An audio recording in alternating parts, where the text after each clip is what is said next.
Hello and welcome to a Bergkamp Wonderland and Arsenal podcast. I'm Gimli, and tonight my guests are... Do I have to do that again?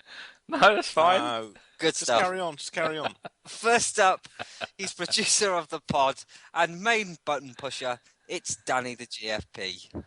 You can just say Danny because the GFP is my car. I know, but it's just you are Danny the GFP, aren't you? That's very nice, lovely. I know what it stands for. Do you? I can't say it on here. German flower pot because it's German. No. Yes, it is. So would you like to tell everybody why the first 4-5 words of the podcast were quicker than normal? Because if they might hear that in the extras, because every time you said 3, 2, 1, somebody here, not saying who it was, but he might be Welsh, shouted "Hello!" in the phone jacker style. Was it phone jacker? No, not phone jacker, was it? It was no, it's the Trigger Happy TV. Oh, Trigger Happy, that was it. Certainly is. Certainly is. Go on, off we go. We'll move on. Next up, Leeks and Sheep. It's Jason Davis. Hello, Jace. All right, boyo. I'm surprised you didn't go, hello! No, it's okay. I just enjoy winding you up. You're such a prick. Guilty as charged. Next up, Cricket and God. It's Raj Patel. Greetings to my favourite puppy farmer. How's things? It's very well. They're all starting to wake up. Yeah. I can see them now. Yes, very adorable they are too, if not a bit noisy. And they produced rather a lot of poo. It's been a while since I've been on here, to be honest. I was trying to work it out earlier on. Must have been at least 3 months. Quite a few months. You've obviously wanted to get your racial quotas up this month. Yeah, the charges have gone away, and you're back on. It's a clean slate. You've done your time. Somebody had their Skype account suspended for illegal activities. That's all we're going to say. It wasn't me. Well, it was, to be honest, but there you go. But we're not going to say anything about registers. No. None at all. No puppy registers either. But speaking of registers, we must welcome our next guest. Blogger to panellist to tonight's podcast. It's Neil Robbins. Hello, Neil. Evening, gentlemen. How are we all? Yes, bringing a little bit of class to the show amongst bums. Somebody needs to. They really do. I mean, look at the state of Danny. Oi, I have feelings. Oh, yeah, well, yeah. No, I don't. I have 3 things. I always get those 2 mixed up. Well, should we start by going to you then for some scores across the board and a Loan Watch? We certainly do. Today I put a little I tweeted, what do the listeners think about the Loan Watch segment? And 46% said keep it, 18% said don't care, 13% said lose it, and 23% said I don't do polls. They filled in a poll to say they don't do polls, 303 votes, so there you go. The listeners have voted and they say keep it. Second only to I don't do polls. What a bunch of mongs. Right. Loan Watch. Right, Carl Jenkinson. Oh, poor old Carl. Started in the 2-2 home draw with City, but got injured after 13 minutes, and the commentators were saying, oh, look, he's been subbed off and there's nothing really wrong with him. The young Leeds, the player they got, come on, did really well, and now he looks to be out for the rest of the season, so no doubt they'll bring him back in a wheelbarrow and drop him off outside underneath the Thierry Henry statue. So we got him back, but only because he's only got one leg. Serge Gnabry, nowhere to be seen, and West Brom do 0-0 with Villa. There was some talk about why hasn't he come back. I think we wanted him back, and West Brom didn't want him, but they couldn't agree to the deal on the fee that they paid us to borrow him in the first place. He must be the only man on the planet more anonymous than Theo Walcott at the moment.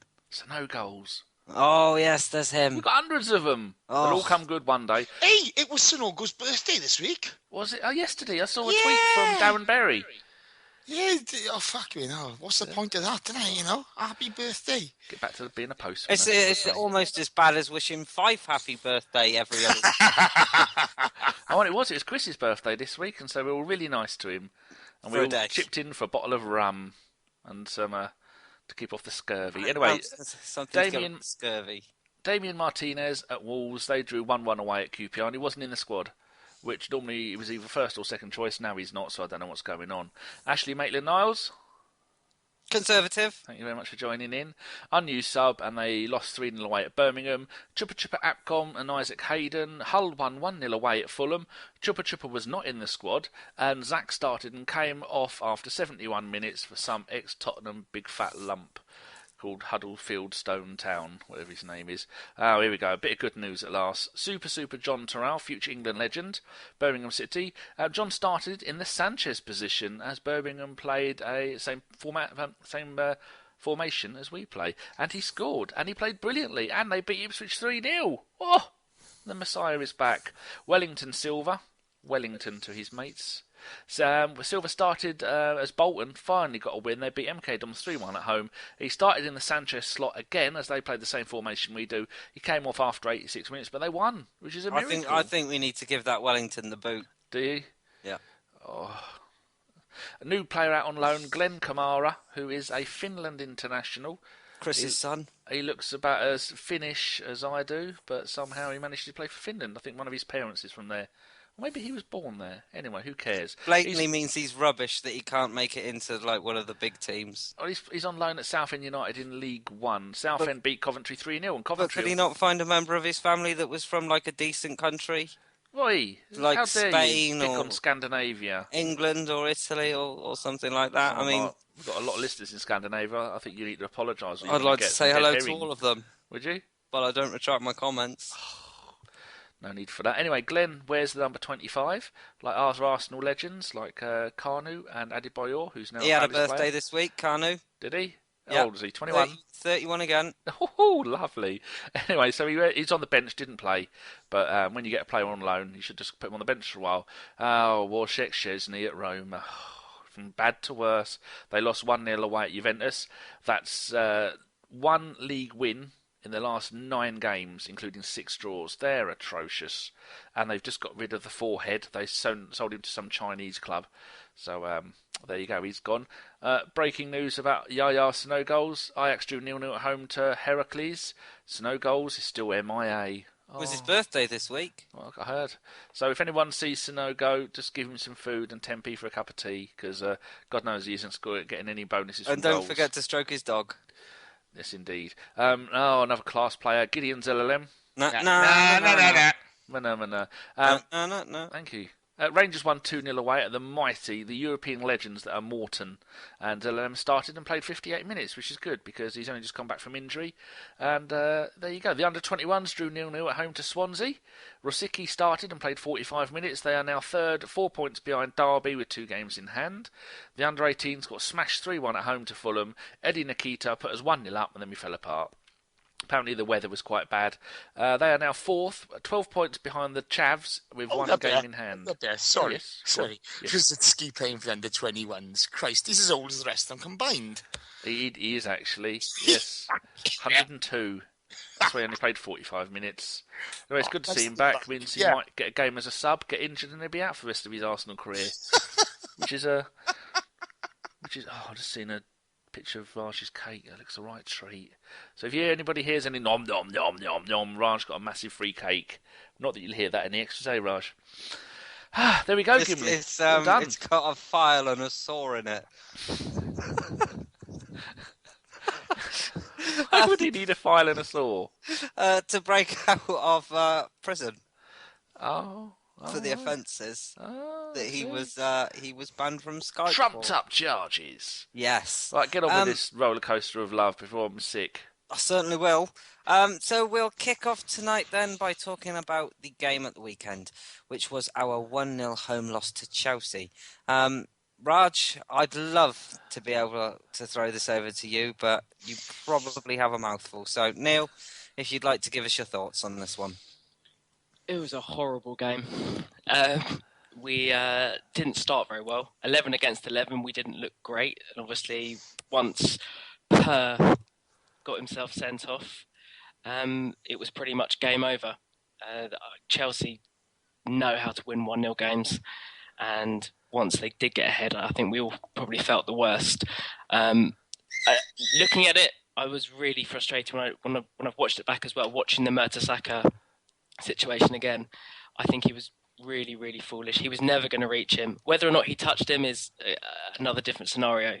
He probably didn't, but he was always going to get himself sent off. And playing with 70 minutes with 10 men against somebody like Chelsea is nigh on impossible. I can understand making that sort of challenge in the 70th, 80th minute and taking a gamble, but he still had a lot to do, Costa, to score. And I still think maybe 11-11 we might have gone on to do something, even 1-0 down. It just made me think of the Champions League final when Lehmann got himself sent off.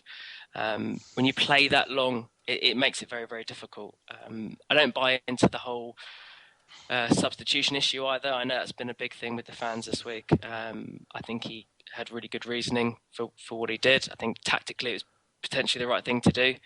I think Theo didn't do enough, and overall, I think we did our best. I think the two fullbacks played quite well actually, but we couldn't find a goal and didn't look like scoring a goal either. Okay, you see, I think if it would have stayed 11-11, I think we would have possibly scraped something there. I think that was I think that was definitely 11-11. One of them. I mean, you had two chances that really, if they fall to Giroud, they're being knocked in. Which, but unfortunately, they fell to Flamini, and that's just the rub of the green on the day. So I agree with you, Gim. But the problem I had was that I think Mertesacker was really irresponsible for making that challenge. Because I'd agree. I agree with you. 11-11. I think even 1-0 down, we won't lose that game. Yeah. No, sorry, but we've drawn games with 10 men, and there seems to be we seem to assume that once we were 10 men down against a team, even if it's Chelsea, that the game's lost. But we used to win those. Yeah, there's loads of. We've got a lot of history where we can scrape a draw through, and we didn't this time. So let's be honest, okay? The defending for the goal was atrocious. Koscielny Monreal, and Gabriel have gone missing in action. Okay, there's regardless of the sending off, there's no excuse for that again. We've cost ourselves the game. Poor finishing at the other end. We were awful. We're awful. I don't know what's happened to Theo Walcott, but I tell you what, he's doing his disappearing act again. The guy's like Harry Houdini. Turns up for a bit, goes for a bit. He was captain for the day, and he might as well not have been in the pitch. That's outrageous, giving him the captain's armband, though.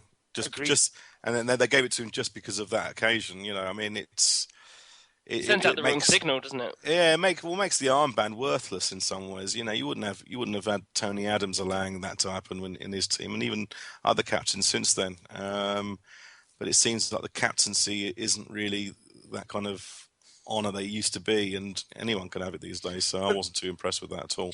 Do you think something like that before a game just puts the wrong mentality into the side before they even go out and play?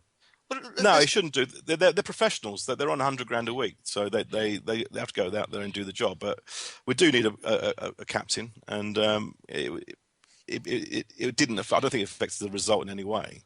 But it's just something personally I thought was not right to give it to Theo, and Theo's not exactly playing very well. I think his time's up at the club. But I think, Raj, had we have won that game, then it's not something that people would have talked about. It would have been, it was a lovely gesture from Mertesacker. He got to captain the squad. We move on. Yeah, but let's be honest, boys, okay? Theo Walcott's been at the club now for 10 years, okay? 10 years. And in that time, how much of that 10 years do you think he's been really, really effective? Half a season, 3/4 of a season. He's basically he scored, his best season was 10 Premier League goals. 14. Is it? Yeah. Yeah. And then his next two were 9 and 8. Yep. Is that right? Yeah. Well, that's individual flashes of brilliance. 10 years, that's not good enough. I mean, we could probably get 20 million for him this summer. I reckon we should get shot. Well, I did send him a direct tweet the first time I've ever tweeted a player, and I said, Theo, don't forget the little boy inside you is a Liverpool fan. Danny. I got grief for that. Oh, he should leave. He can't be bothered. I got to be honest, I'm kind of done with him. In all fairness, end of last season, he put in some real effort to win his place back. Did okay. Goal in the cup final. Beginning of the season, he started like a train. Did really well. Injury and Giroud's form, he's lost his place, and he just hasn't looked like he's got the fight in him to go out and win it back. Okay, he's been playing on the right-hand side, but that's where he's played most of his career with us. he should be giving us a bit more. Whether he plays on the right, left, it doesn't really matter. He should be giving us a bit more, and he's not. He's not. He's not giving it, and I tell you the biggest problem with Theo, and this doesn't really help in a football club like ours, is that he's only really, really good when the other 10 are absolutely on fire. And so when the chips are down, he's not the man to look to. No. So he's a flat track bully. That's what you're saying. Yeah, he is. He's a flat track bully, and the fact is as well that he was actually just beginning to find some real form playing on the right hand side of the front three sort of a season and a half ago, and then all of a sudden he decided the only way I'm going to play is if I'm a striker, and actually that's the worst thing he could have done.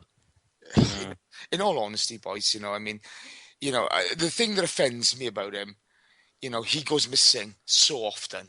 He goes missing, and there's a couple of the boys at the club who do that. They go missing. There's a lack of bravery with them. In all honesty, they're shithouses. That's the term I want to use. They're shithouses. And when you really need to depend on somebody, for all of Matthew Flamini's lack of quality compared to other players in our squad, at least that boy doesn't go missing. He keeps on going. But I can't even recall hearing Theo's name second half. Oh, I did when he was wrong-footed. He should have been substituted at the sending off. That was a wrong substitution. But coming off was a bloody nightmare. There's that to talk about. I mean, we'll go straight back to the start now, and the Theo Walcott one is an interesting topic of discussion. But I want to talk about the tackle itself, really the catalyst in what was everything else that happened that day. So, Jace, I'll come to you for your thoughts on it. Mertesacker, suicidal tackle, or was he unlucky? It's a stupid challenge. I love Per, I really do, but why is he going to ground when he knows damn well Diego Costa's going to dive? He hasn't made contact, okay? Let's be honest, he's not made any contact with the boy. Costa's taken a dive, that the ankle's just gone afterwards, very theatrical, then rolling about. I've got to be honest with you, when he was being sent off, he should have stamped on Costa's head. If you're going to get sent off, be worthy of a red card, for crying out loud. Man up and kick him in the head. Piece of shit he is. But, he was stupid going to ground. There's no getting away from it. He was stupid going to ground. And you could see Clattenburg's viewpoint of it. From his view, he's probably caught him.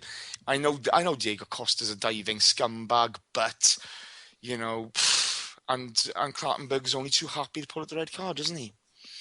I'm sorry, but Mertesacker's let himself and the team down there. He was silly, as Neil was saying, leave him go through. There's still a chance Czech might save it. There's still a chance Koscielny may get back. You do not know what's going to happen. But to go down and be the last man was silly. And the really sickening part of it is, it's happened again. Yeah, and it's the same man that's done the dirty on us. I gotta be honest with you, I hope Diego Costa breaks both his ankles, shatters them to pieces. He is a piece of shit. He's a stain on society. Well, Flamini's career is nearly over, isn't it? Because now we've got El Nini Nunar, and then the cock is nearly back. He's going to be back down to third, fourth choice. So I'd have said to him, just go out and kill him. If you're going to get sent off, just go and do it. Leave with a bang. Yeah. Then wipe the blood off on the curtains. That's what I say. So to assess everybody on this one, I know Neil said what he thinks, and Jace. Raj, the wise head on shoulders. Why is he even looking over to the linesman before he's even made the challenge? It's suicide, isn't it? I thought he knew that he was going to be sent off because there was no protest or anything. As soon as he fumbled for his second pocket, the referee, Per was walking off to the touchline, so he knew he was off. And I'm pretty sure that he did tickle Costa there a little bit. I don't think it was a proper dive, but Costa just took it to his advantage. I mean, it's a silly thing to do in that area, and Costa took full advantage of it and got the penalty. I don't think it was 100% dive in that he wasn't touched. I think there was a little touch, but as soon as he did that, he was going to go over. So, what can you say? Yes. And And obviously Mertesacker being sent off left Arsene Wenger with a decision to make, and that decision was going to be to take off Giroud. Danny, we'll hear by you on this one. Was it the right decision for you? Absolutely not. It's fucking diabolical. We all know Theo is only playing because there's no one else to play in that position. Theo, I mean, for my choice, the wingers, is my first choice left winger is going to be Sanchez, and then it's going to be Campbell. I'd rather see Campbell playing on that side and see the Ox playing on the right-hand side, even though the Ox isn't full of form at the moment, but at least he tries his fucking heart out, and one day he's going to come good. My decision would have been to leave it as it is and take off, probably take off take off Walcott, and then told Ramsey to probably go right and Campbell to go left, and then had the centre midfield of Ozil and Flamini. You've got to keep it similar. So this means Ozil drops back a little bit, and he becomes the creative midfielder, and then Ramsey to go on one of the wings. I did hear a few people saying that maybe they should have left it 10 minutes and dropped Flamini back into the centre of defence and see... Well, he'd do a bloody job, wouldn't he? He wouldn't fucking shirk it. Exactly, necessarily see how this goes. I can't see how, obviously the Emirates. I know you heard it on the television that there was the boos ringing around the ground. I mean, I can't see how it was the right decision.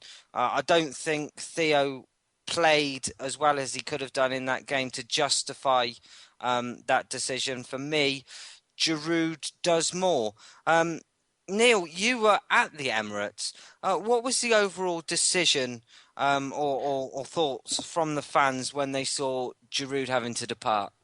Well, I presume you could hear it on TV, but it was met with just a whole chorus of boos, quite simply. It was certainly not a popular decision. I think he thought about the game tactically. I know there was a few rumours that he had a late test, Giroud, apparently on his ankle, so that may have been in his mind. But I think what he wanted to do was to really try and keep possession of the football, and I think he felt that the 9 left outfield players would be better equipped to play back and forth. You can't see Giroud coming back and forth into midfield, tackling, sprinting up pitch to then try and score a goal like someone like Ramsey can do, like Theo can do. Okay, Theo didn't do it very well, but I can see that was his thinking behind it. I can see Giroud doing more for us on set pieces,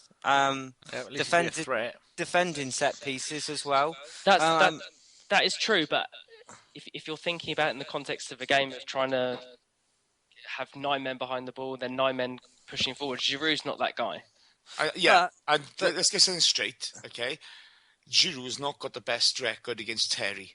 He's not, okay? He's been ineffective against Chelsea in the past, and you're playing with 10 men. He's gone for pace. There's nothing wrong with that decision to substitute Giroud off. There's nothing wrong with it. Apart from the 9 goals in his last 10 games, and Theo's got 3 in best part of 20 but how many goals has he got against Chelsea? I have no idea. Wouldn't have thought that many. None. Giroud's got none against Giroud's got none, okay? And you play... Well, I don't know. Lots. He's got more than the thing. But the problem is, Theo's not lived up to what's expected. There's no problem with going for pace when you've got to play with 10 men and you're going to need to play in the counter-attack. Because it worked against Bayern when we beat him 2-0. Theo won that game for us of his pace. Yeah, exactly. Maybe that's what he was going for. But the fact that we didn't have a single shot on goal until the 71st minute, that was the only one we had the entire game. When you're losing 1-0, you don't keep defending. You go, right, we're going to grab this by the scruff of the neck and we're going to go all-out attack because this Chelsea team is shit. All of them. There's no decent players in that team. No. Let's be fair, okay? They're not shit. They're still the champions from last season. Yeah, okay? But form-wise, they're shit. Hold up, yeah. They haven't lost the last few games. That Chelsea team's a bunch of mercenaries who've got the last man just sacked, who just have decided not to play for the first half of the season. That's the truth of the matter. Okay? There is some truth. That's the truth of the matter. They've just wanted Mourinho out, so they decided not to play. Each and every one of them are shameful twats. Okay, each and every one of them. If I was a Chelsea fan and I was looking at this team at the moment, I'd be disgusted. Absolutely disgusted. Problem is, we're moaning about bloody substitutions. Unfortunately, he's made a decision based on a sound thought process. Okay, based on sound tactics and sound logic. Unfortunately, Theo Walcott's decided to go AWOL. Again. 10 years at the club. Captain's armband. My arse is a Jason, why wasn't Alexis in the starting lineup? I don't know. He's only just come back from injury, mate. You know, I don't know. Well, that's not a reason, is it? Yes, it is. If I you're don't know fully his fit, fitness. you play. I don't know. Maybe he's not match sharp, mate. I don't know. Well, he's going to be a lot more match sharp. He's going to be a lot better than some of the players that were on the pitch on Sunday. Well, let's be honest, okay? We know that now, but you know, you've got to give the guys who have been playing a chance, haven't you? I was going to say, against Chelsea, he looked pretty match sharp to me when he came on. Yeah, even if he'd started the game and they were taking him off after 50, 60 minutes, he may well have changed that game for us. Oh yeah, but what happens? Look, you know, let's be honest, boys. None of us know, okay, his comeback from injury. We don't know his process and what's been happening. Okay, maybe there's a worry he may break down after 20 minutes. You don't know that. You know, I'll tell you the one problem. The one problem we've got with him is that he essentially lies to Wenger anyway. So he can't be trusted. He just wants to play, which is admirable. Yeah. That's why he got injured in the first place. Exactly, you can't trust the boy. He just wants to play football the whole time. If he's not playing football, he just wants to be running. I mean, trying to sit him down for 5 minutes must be absolutely impossible. I mean, I'd hate to tell him he wasn't starting. Running on the spot as you're telling him, doing push-ups. But it's almost impossible to manage the guy then, isn't it? It's almost impossible to manage him, you know. And so you know, with Wenger being cautious with him, I don't blame him. For all that, I think Wenger needs to send a rocket out to the squad again. I really do. I think, you know, he's doing him. You know, I think we're paying for Wenger's mistake in the summer transfer window now, with, you know, the lack of cover for Coughlin. That's what's cost us a number of games this season. You know, Matt Flam will do it in the odd game here and there, but he's not a 10-game stretch guy to have. Well, he's got 3 days left to put a rocket up their arse, and so far he hasn't. He's bought one player. He's not going to. There won't be any more purchases. No, I'd be mad. I mean, we've been linked to 2 or 3 players this week. Today was some Russian player or some player in Russia. You're trading by Yarmolenko, yeah. But I mean, right winger. And there's I don't also expect anything. Rumours about Isco. It's the same old rubbish. It's the same old gibberish. shit every time. I'll be gobsmacked if we get someone in. That's What we why need to do is get a striker in. There is no transfer bit in this show. We're saving it all for Monday. But I don't know if you guys knew, but that's 7 Reds against Chelsea since the Premier League began. And we've got more Reds against them than any other team. Does anyone want to allude to why this is? Because they're jammy and they probably bribe the referees. Hold up, we know why it is. We can tell you 2 of them already. We got people play acting on the pitch and getting away with it. You know, a retrospective 3-match ban after the last game. You know, he hasn't touched him. I'm sorry, you may think he's clipped him, but he has not touched him. His foot was going down on that ground perfectly, and he decided to give the limp fall over. Made me laugh how he grabbed his knee. Yeah, and you know, and all of a sudden he's holding his knee in agony. Come on, the wrong knee as well. Yeah, it's inherently dishonest, okay? And if the FA are going to carry on allowing this bullshit to happen, and don't get me wrong, we've had them, you know, Bobby Pires like to take a dive. Let's make no mistake about it. But you know, from FIFA down to grassroots level, you got people chucking themselves about as if they're fucking Tom Daley, and it needs to stop. Then, you know, if they sent out a message and say, do you know what, you may have been clipped, Diego, but actually you acted like a tosser. Yeah, another 3-match ban. It's the only way to stamp it out. But they're Especially, it makes me laugh when later in the game we had Koscielny run onto a through ball, and there was a Chelsea player, I think it might have been Ivanovic, made a tackle on him, whereas he could have very, very easily gone over. He stayed on his feet. To be fair, after body checking Cesc, you know, if he'd have gone over there, it would have been slightly embarrassing, wouldn't it? Well, yeah, and I think that one probably was a penalty. Yeah. I don't think there's really any denying that. So all the referees have got lovely holiday homes in Russia. No understanding why. Don't know what's going on with that. But you look at this week, okay, you look at the Everton game last night, you look at the Swansea game. The Swansea-Everton game, how does Howard not get sent off for that? Last man, Andre Ayew? Okay, he's going out of touch, but he's still taking out the last man. How about the fact we haven't talked about Ozil, who had one of the worst games I've ever known him to have? When you consider, I'm just looking at the stats. Danny. Yeah? Not Ozil. We don't pick on Ozil. Do we not? No. Yeah, but he was poor again, wasn't he? I was going to compare him to Fabregas, who played in the same position. Ozil 6.2, Fabregas 7.9.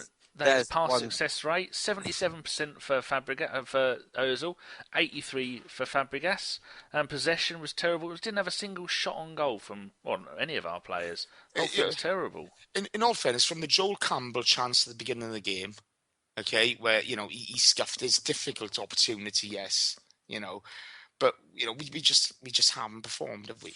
No, and I did think it was necessarily not a lovely sight at the end, but a sign of team spirit and just how much this title race means to our players. When Koscielny, who was actually in tears at the end, was helped up by Petr Cech. I did think because he lost his win bonus. But I do think that was a lovely, lovely moment. So what do we stop from this happening again then?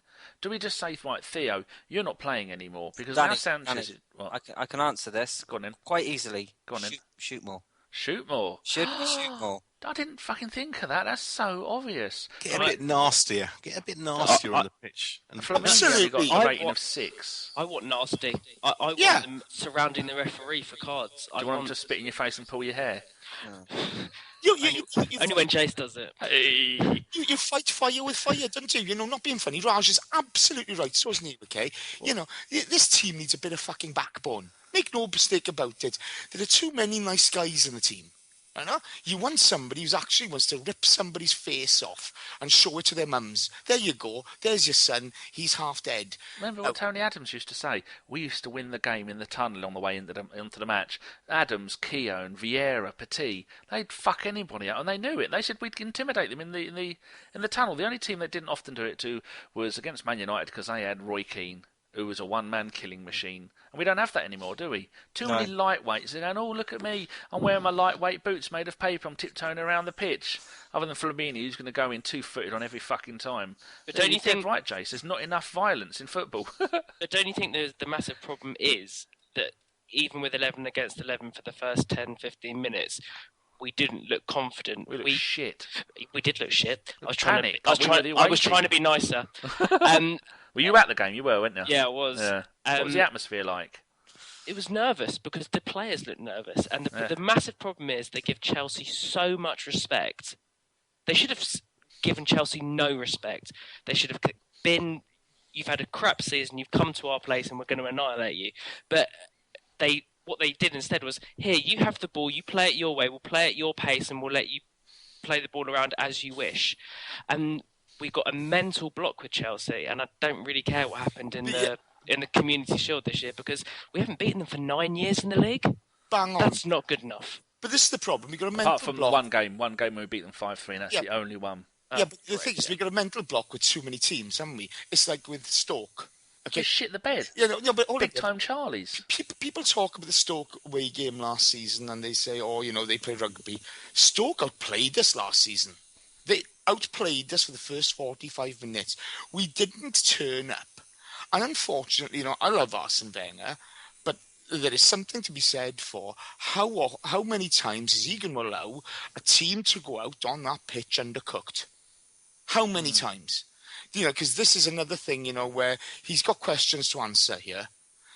Too often, Chelsea come to our patch. You want to slap them about. You want to make them know that you're on the pitch. Why isn't somebody going in on Diego Costa? First tackle, 2-footed, right. Wilshere would have. Oh, never mind Jack Wilshere. Never mind that. Let's talk about the players we have got on the pitch. Okay, all this thing of Wilshere and Weber and Santi Cazorla, they're injured. They're nothing to do with us at the moment, okay? We wait for them to come back and then we see what happens. But those guys have to stand up and be counted. And for us, they'll give us great nights against Bayern at home, and they'll do great things at times. They need to be more consistent, and they need to man the fuck up a bit because, Sunday's not acceptable. It's not acceptable. Maybe they don't have the ability to be nasty. Maybe they're just good guys who want to play good football. That's the problem. We might need to bring in someone who's a bit nastier. But I mean, look at Gabriel. Gabriel, we all thought was going to be a cruncher when he first started, but he's still got a hangover from his sending off in the last Chelsea game. And he didn't know what to do looking at him on Sunday. He didn't know whether to be nasty or not. So he just stayed kind of meek. And that's what we are. We're all a bit meek. So you can't really change that kind of temperament, to be honest. And if you try and change it and force a change, you'll end up with loads of sending offs and stuff because they're not experienced in doing that kind of stuff. So you might need to bring in one or two players who are quite handy with the challenge, That killer instinct. We've got one in Coquelin. Yeah. Yeah, but he's not around. We don't have any. As Danny said, we haven't got anyone to replace him with. That's the ridiculous thing, isn't it? A club like Arsenal, we are basically.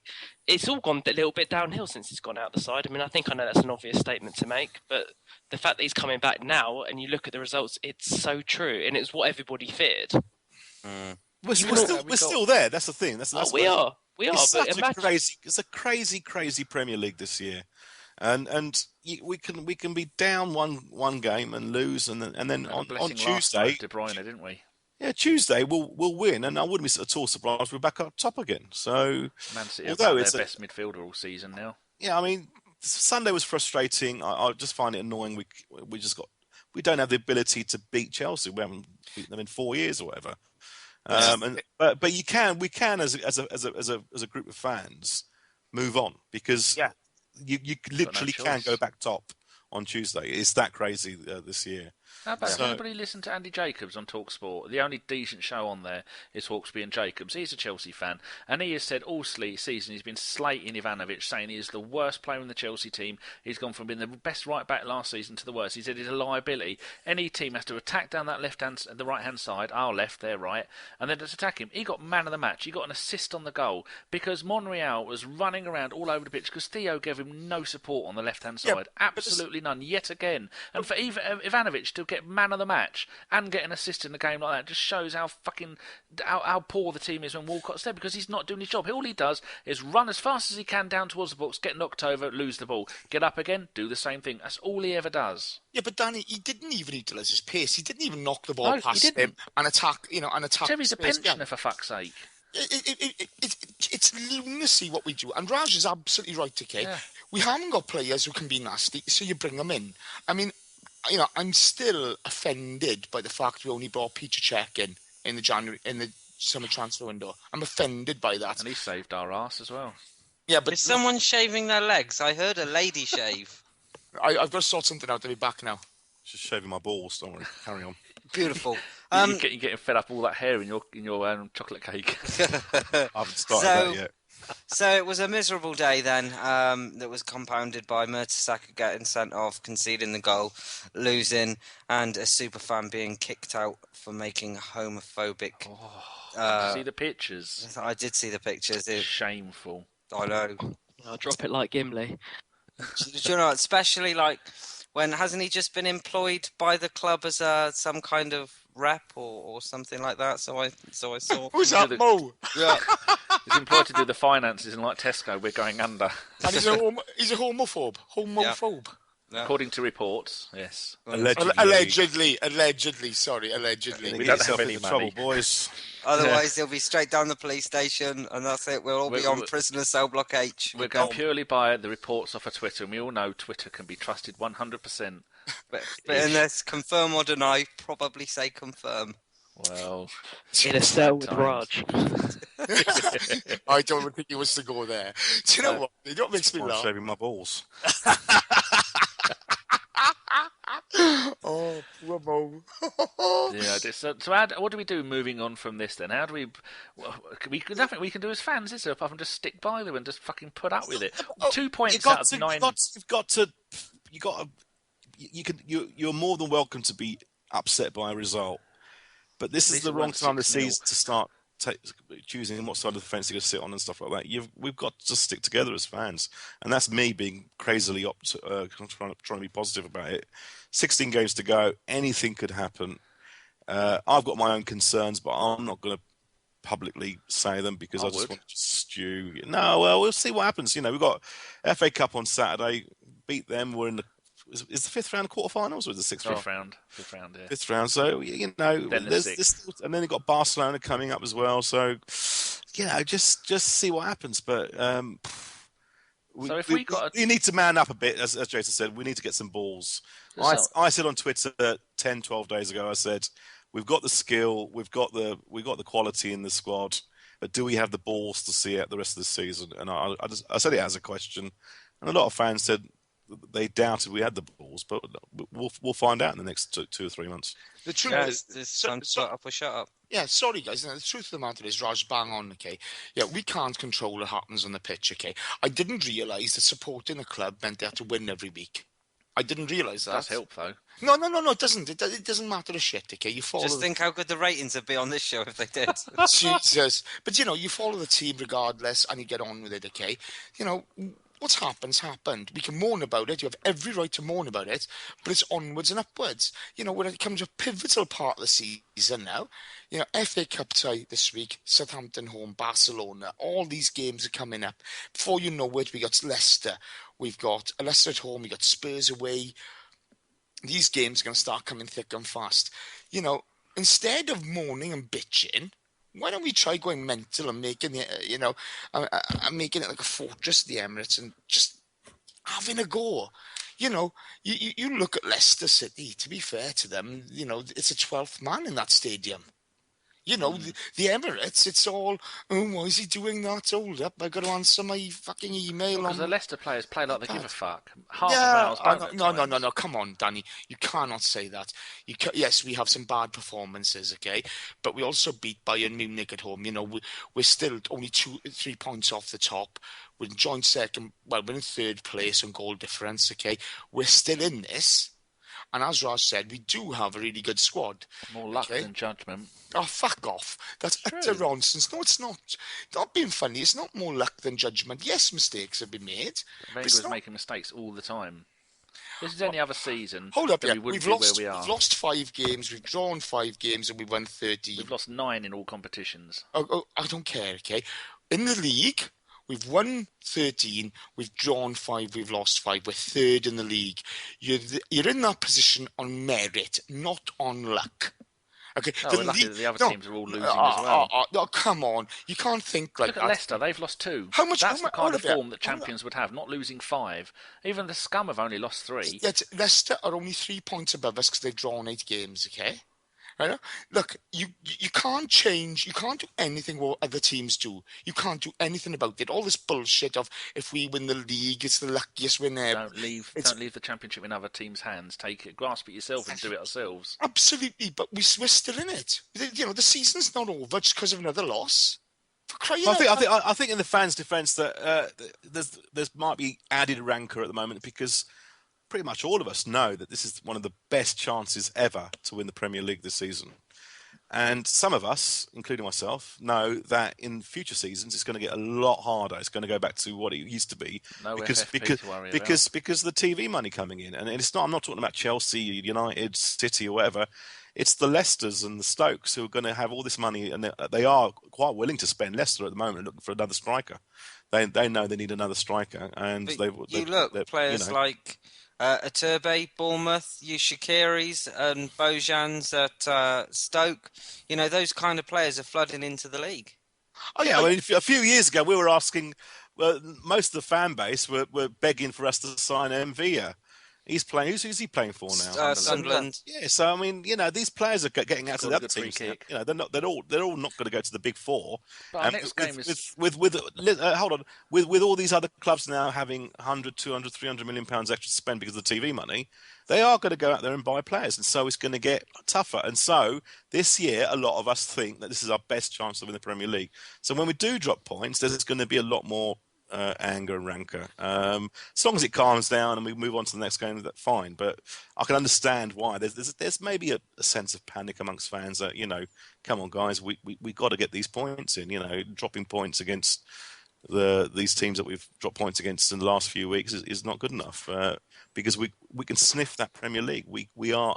We can win it. So I agree with you. I do agree with you. Okay, I do agree. Yeah, everybody's got a right to have their opinion. Okay, don't get me wrong. Okay, but there's this at times there's this constant moaning and bitching that you should have done this, you should have done that. Managing a football club is difficult, okay? Don't get me wrong, I'll slate Arsene Wenger when I think he deserves it. It's not a problem, but it's almost this disgruntled thing of, we expect 3 points every game. You can't play that Chelsea side with all the talent they have and expect to win a game, regardless of what's happened the rest of the season. You can't. We've just got to get up for it and go. I hate to quote Steven Gerrard, but we go again. The Chelsea team that's lost 9 Premier League games out of 23, we shouldn't expect to beat them at home. Because I fucking did. But guess what? Man City have lost 5 games.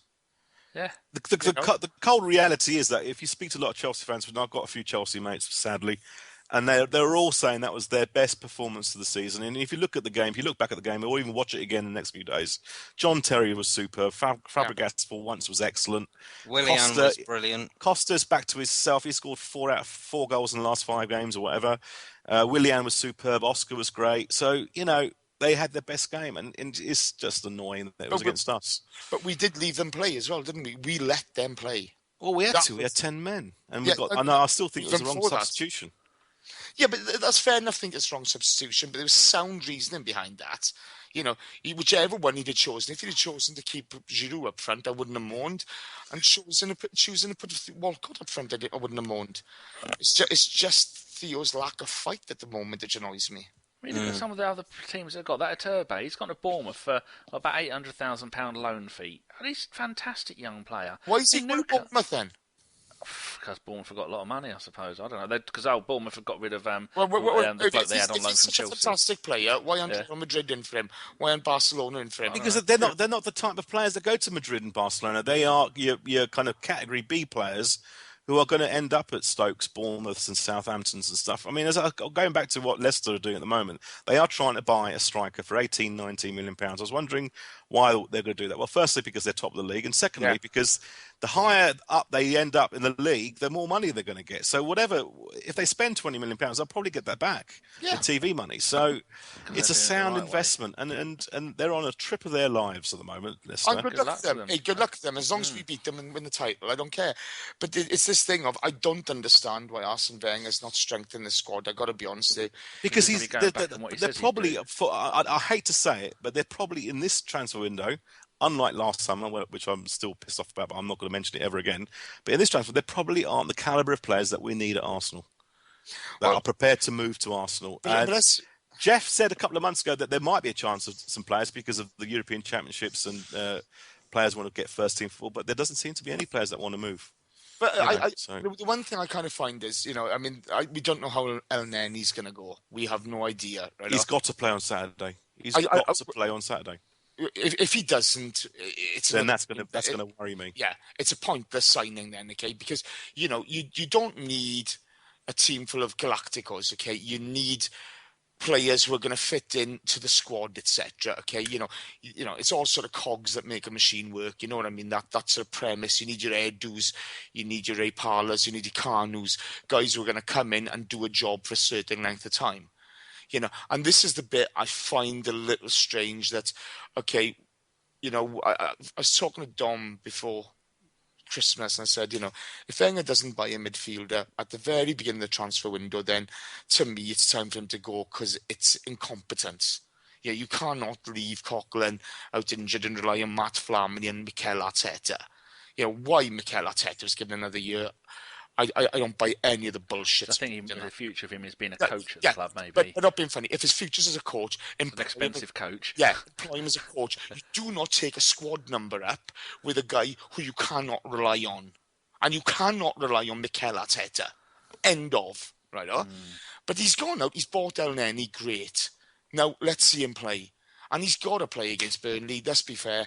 You're 100% right, Raj. He's got to play against Burnley, because if he doesn't start against Burnley, when the hell is he going to start?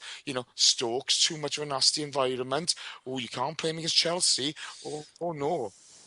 I would be gobsmacked if he's not playing, unless he's injured, which I don't think he is, but I would be gobsmacked if he's not playing on Saturday. If he's got a fractured spine, I'm going to break my foot. Right, I think that's time we moved on then, isn't it? I think that's the longest we've ever talked about a game. We don't talk that much when we bloody win. I know. We're just four mates talking over a pint. That's all it is. Exactly. Just pretend it's a pub. We're just talking shit.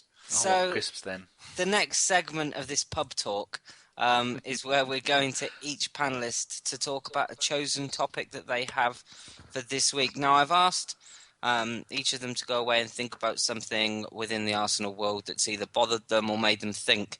So the first person we're going to go to is Raj, and I understand you're kind of upset about the Leicester tickets fiasco.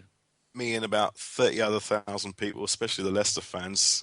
So Sky TV, BT Sport usually announce their TV fixtures well in advance, even though they still cock it up every now and again.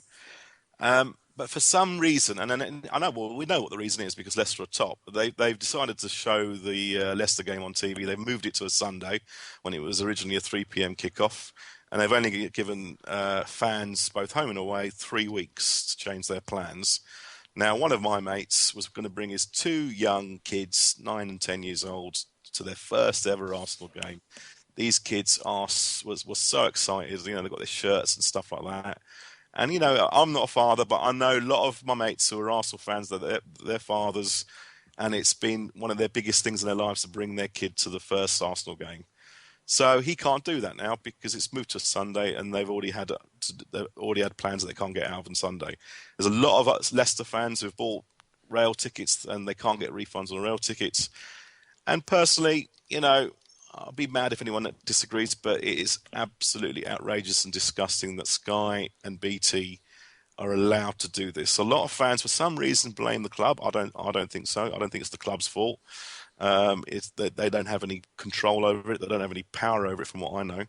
But I mean, what do you think, Danny? Do you think I'm just ranting on about something rubbish, or do you think there's a point to all this? No, you're exactly right. The fans can go fuck themselves as far as they care. It's all about the money. That's all it is. It is, yeah. They don't care, and why should they care? Because if you stop going, or that bloke doesn't take his 3 kids, they're not like this. They'll go, oh no, we haven't sold the 3 tickets. So what are we going to do? There'll be someone in line to take them. And if they don't do it, someone else will have them. It's never going to end. The only way this will stop is if everybody stops going to all football for 2 or 3 games in a row. The stadiums are empty. Then the advertisers will say, well, we're not advertising, you've got no one there. And then we go, right, as the fans, we want our Sky Sports to be £10 a month. We want one channel where all the games are on one company. Because you look at your bills. Now that BT have got it, BT have got all the Champions League games, so their price of their subscription for that went up from about £6 or £7 a month to about £25 a month. So it's roughly about £20 extra. But Sky Sports haven't gone, we've lost the Champions League, our bill's going to be £20 cheaper.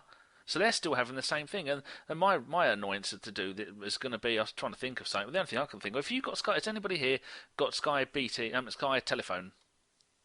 Yes, I used to. Did you know that they, since December, that it used to be free calls for weekends and weekdays after 7 p.m?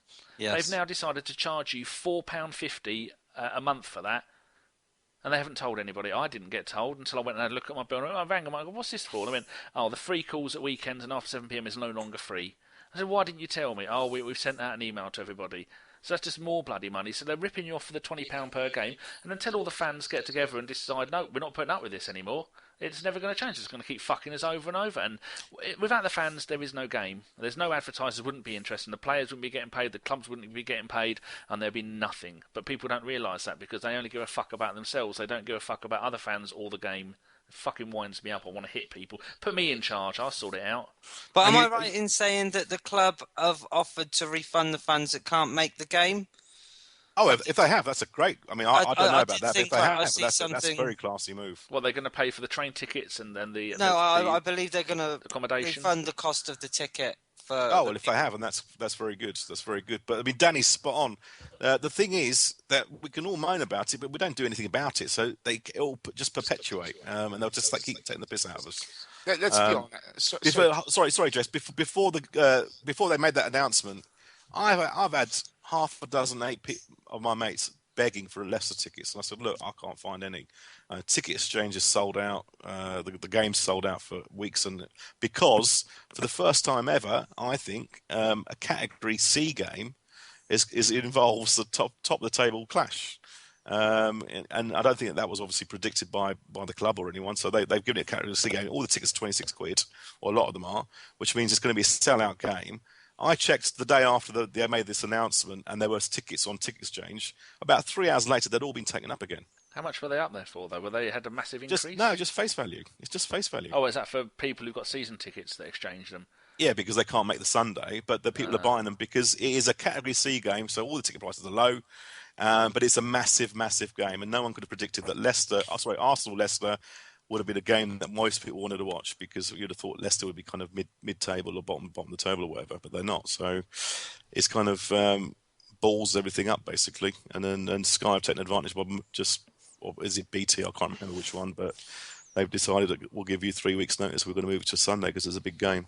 And it'll happen again and again, and there's no point fans moaning on about it unless they actually take some action. You're 100% right. I mean, let's be honest, okay? Sky TV and BT Sport pay a hell of a lot of money for Premier League Billions. rights. Yeah, billions. Yeah, but this is the thing. You compare it in comparison to other TV deals of the Bundesliga, Serie A, and La Liga. It dwarfs everything else, right? And they went bang for their buck, okay? Which I understand. That's fair enough. But they knew before Christmas that Leicester City were in the title race. Whether they thought they were going to fall off, it doesn't matter. To give a 3 weeks' notice is utterly disgraceful.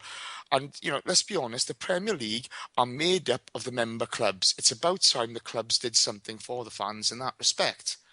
And, you are right as well. The fans have to do something about it.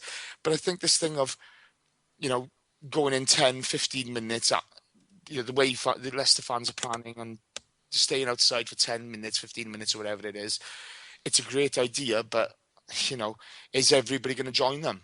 That's the problem. People are paying hard-earned money for the ticket. I also see the fact that they want to see the whole of the game. But unless we act in unison and show some common ground, then nothing's going to change, is it? Most fans don't care about it. They'll have a little moan on social media, but they ain't going to get up off their asses and do anything, to be quite honest. What was that protest earlier on the season? Was it Bayern Munich or Liverpool? They stayed out, and all we did, as Mark King quite rightly said on this podcast, just clap. Was give them a little clap. Oh yeah, well done. What do you think? We can't be asked doing it ourselves. Neil,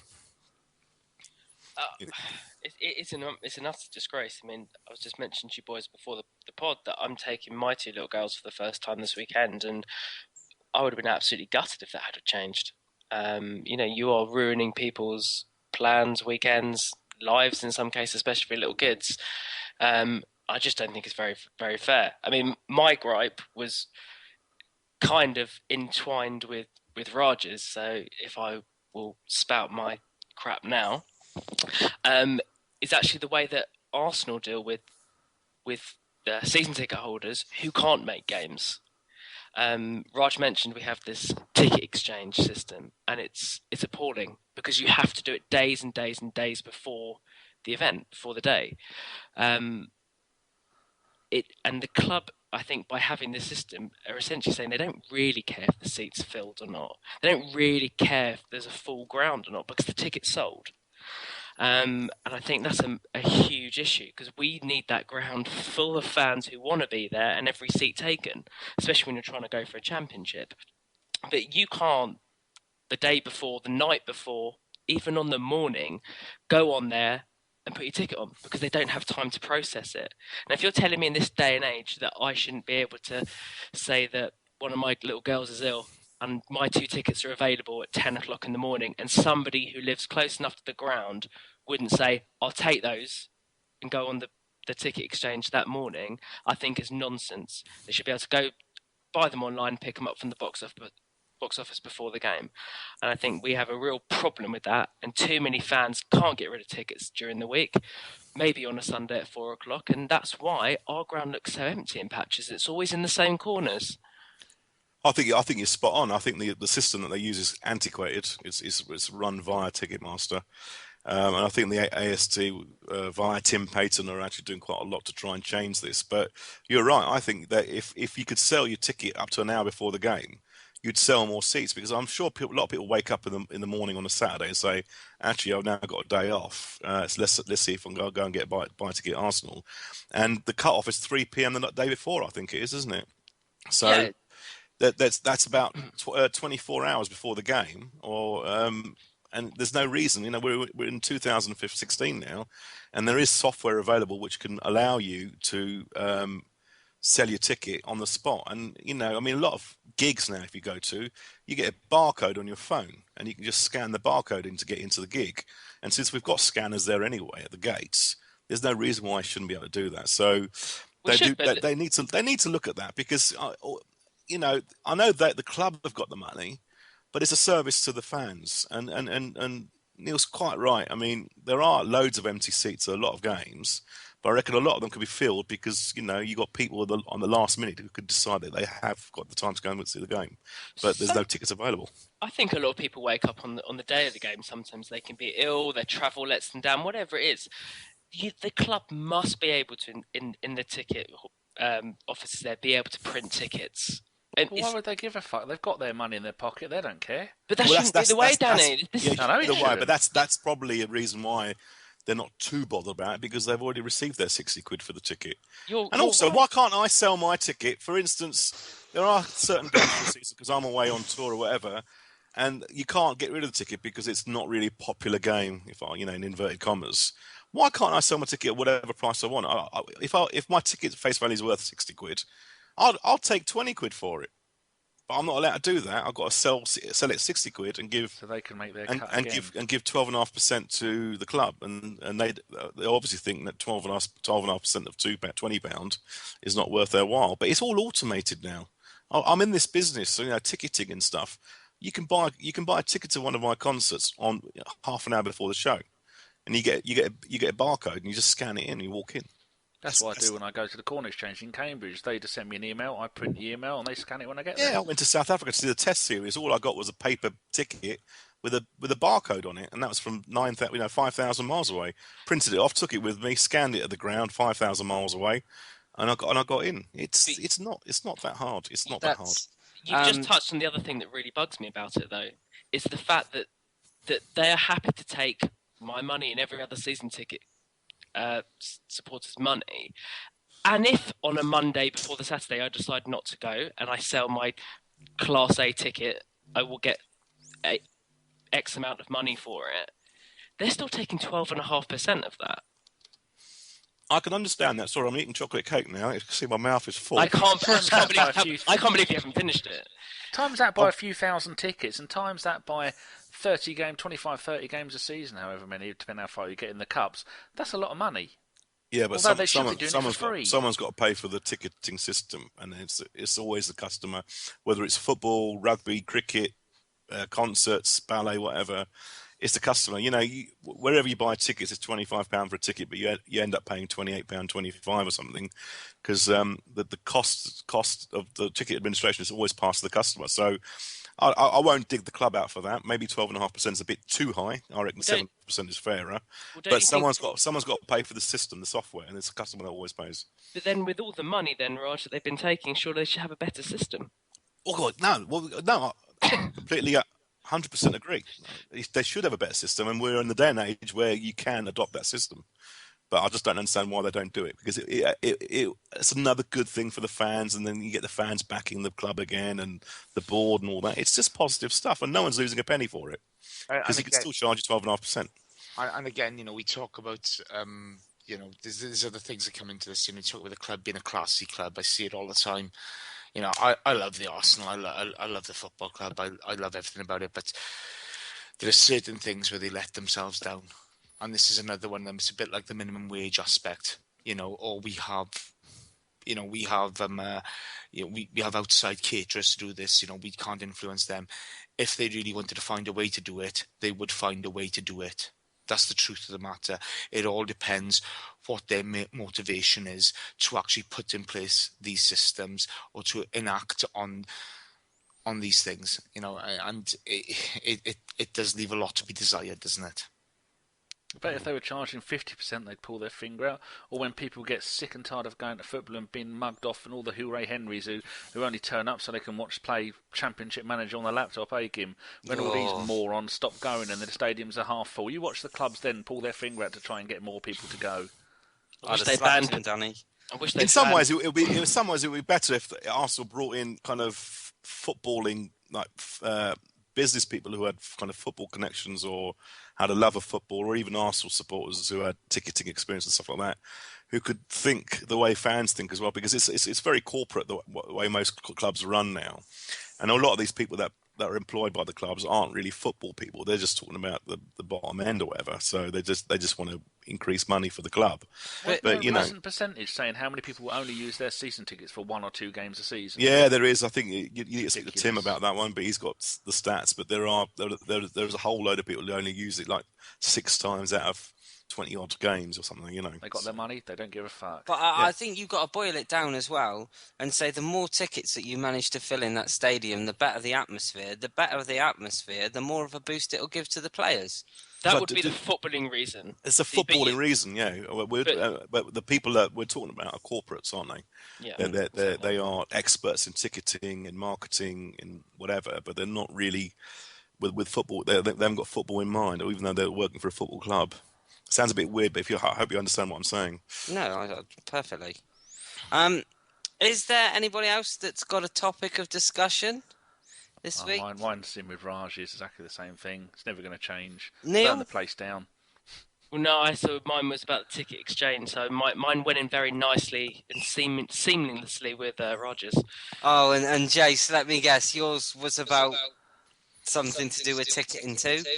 No, I got to be honest here. I still find it strange, and it harps back to the summer where, you know, we've got 33-year-old and 34-year-old players in the squad taking up Premier League squad places when we're not providing cover for players like Coquelin and so forth. You know, that's a bit of a bugbear of mine at the moment. You know, I genuinely, you know, okay, it may be a bit harsh because the manager has faith in these players, but you know how anybody gives Mikel Arteta a 1-year extension.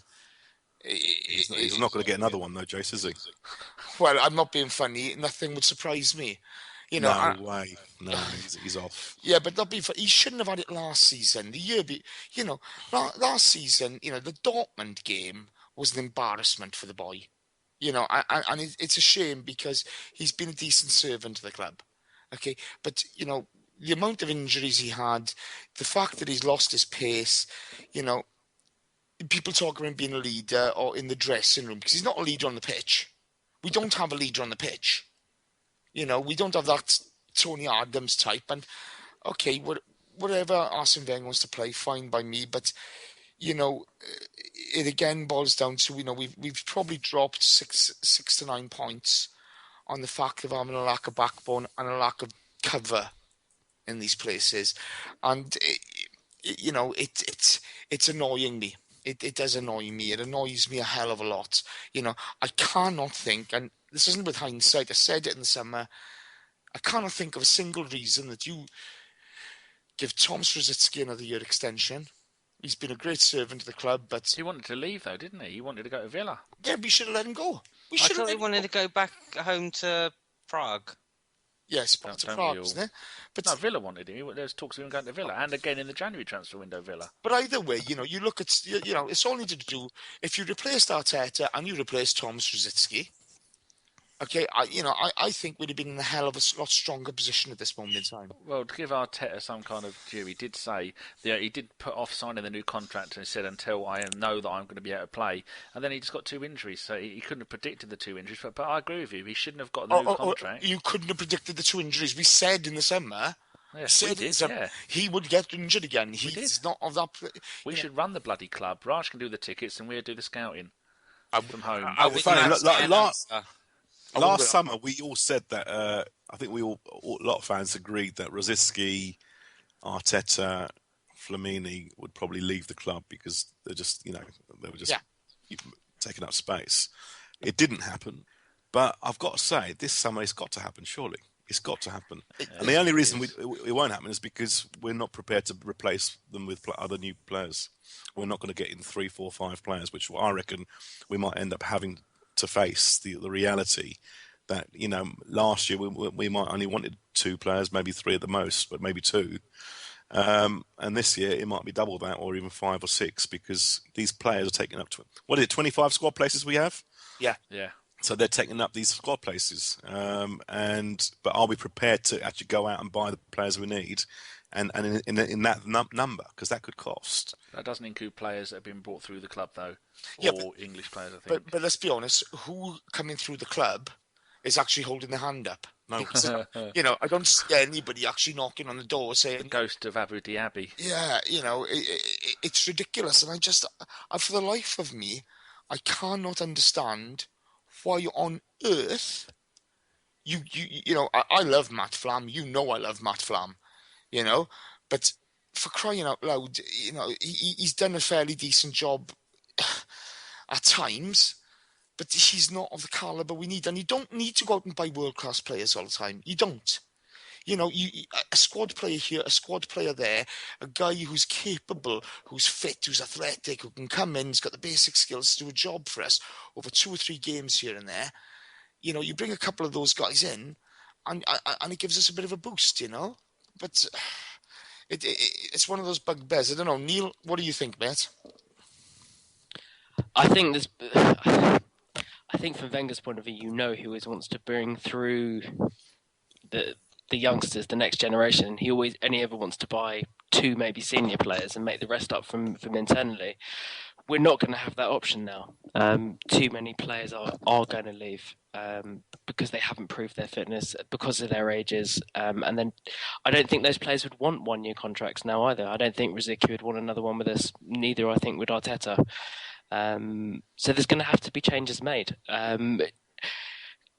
I think the next 16 games will tell you a lot about what's going to happen in the summer, because I do think there's a massive chance he could walk away. I really do.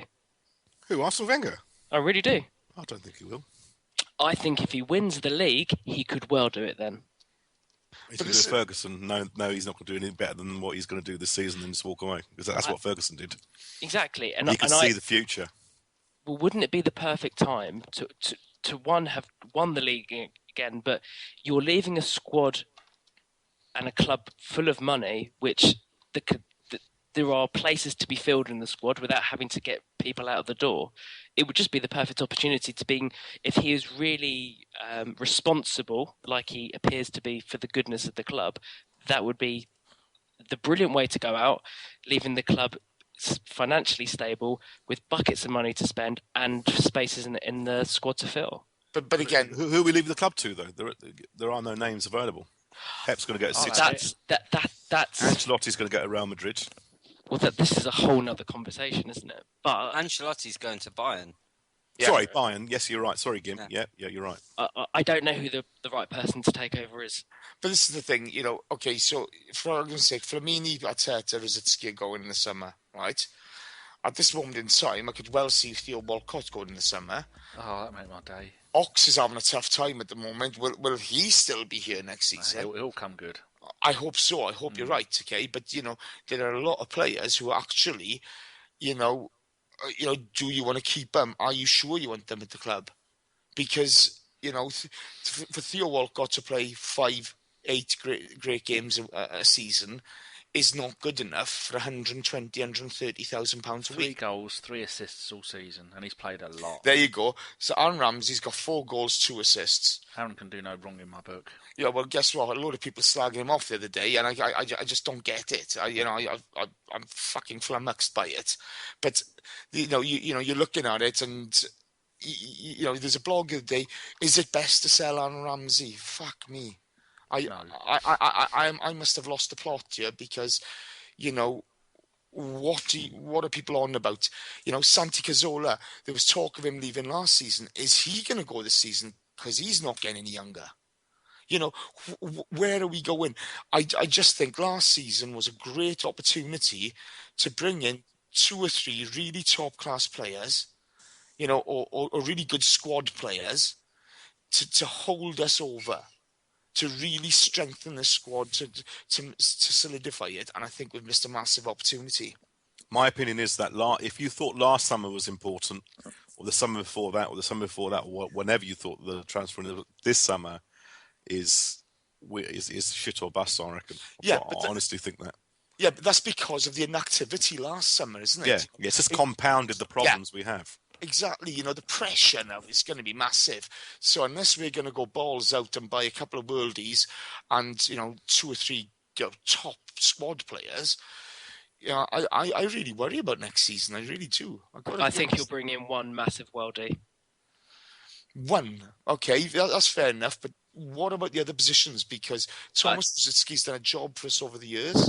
I think he'll bring other. I think the club will bring other players in, but I also think that they've got one superstar earmarked for the summer. Who would that be? I couldn't think of one.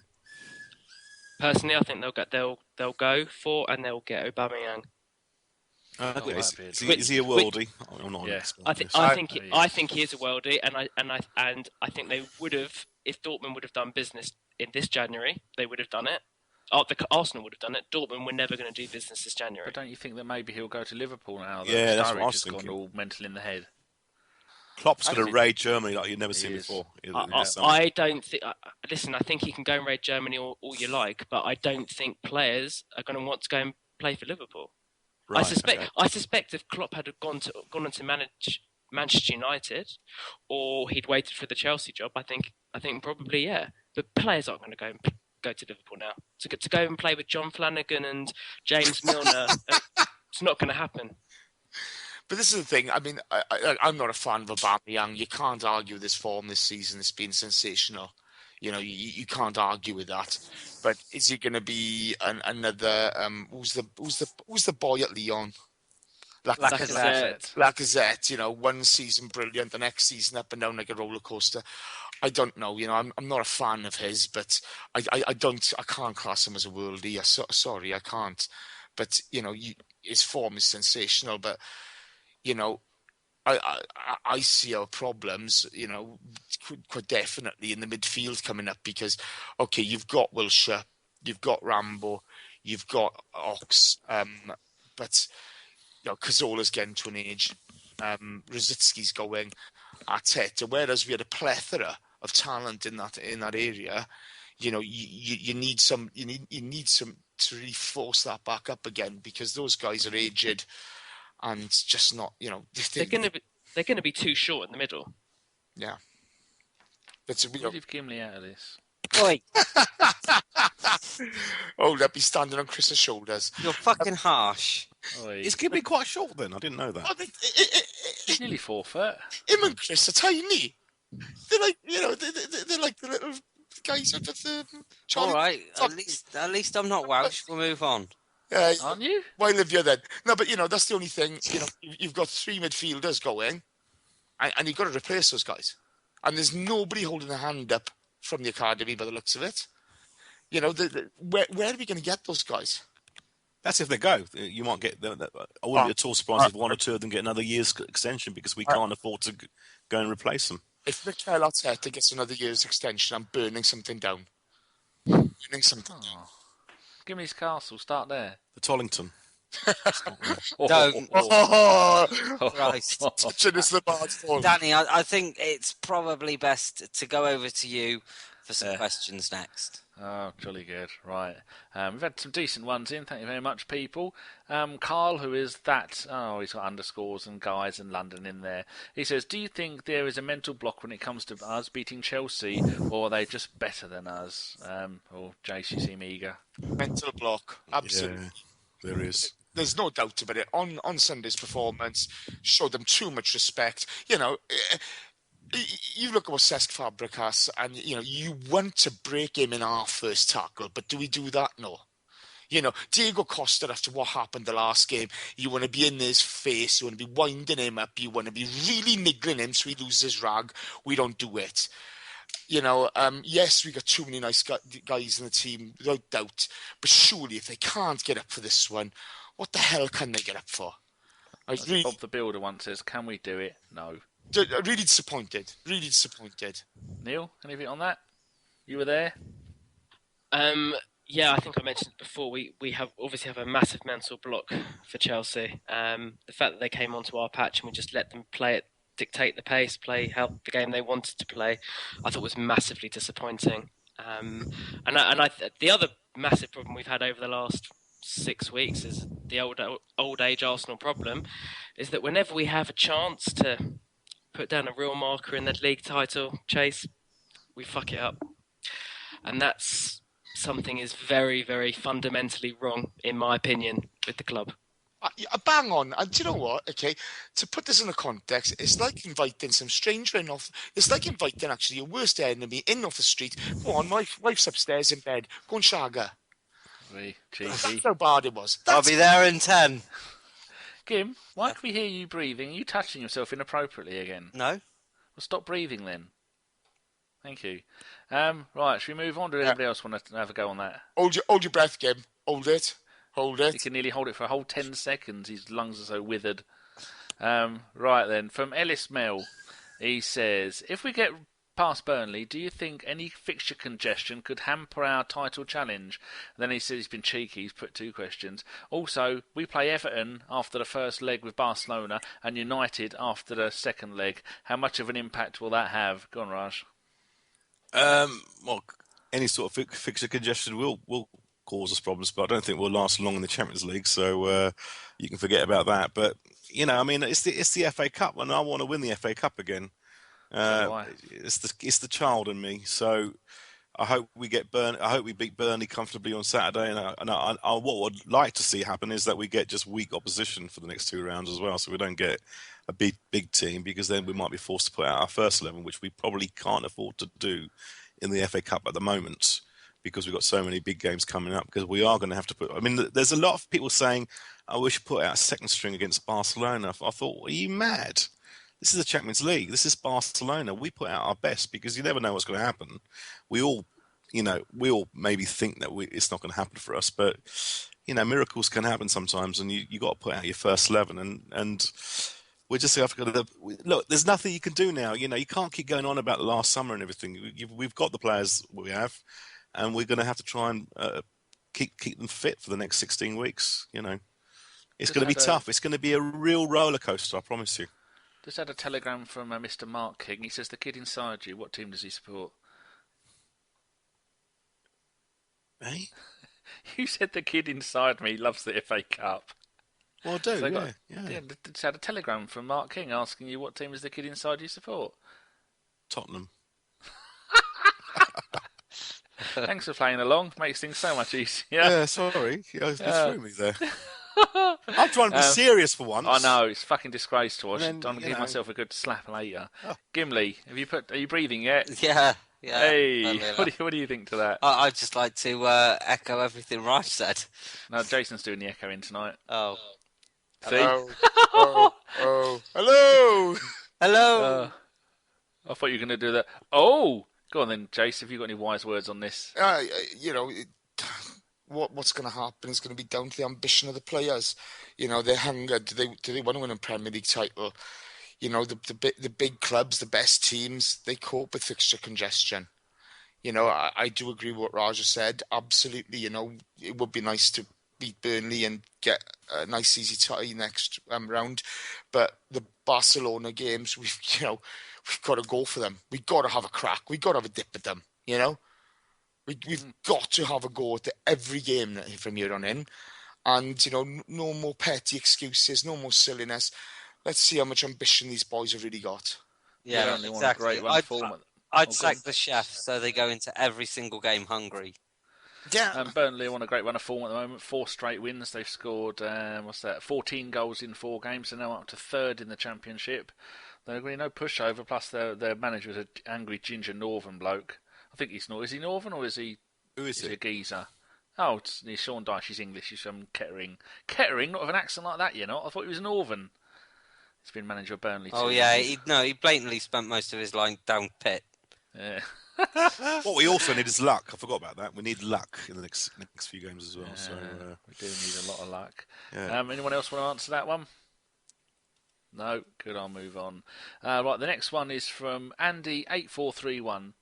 I don't know what that means. He says, is there a trend where some of our fans demand £30 million plus players and now frown upon buyers who cost less, i.e. Mr. El Neni? Chimp. Oh, I think that's spot on. What more can you say than that?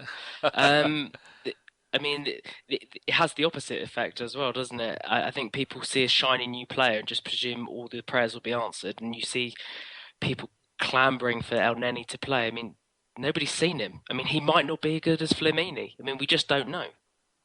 So I just think of course it's easy to shout for the £30 million player because everyone's seen them on a Saturday night playing in La Liga. It's easy. You can see someone's highlight reels, but until someone is on the pitch, you just don't know. And do you know the core of that team, the Arsenal team, Bellerin, Koscielny, Nacho Monreal, nobody knew who they were.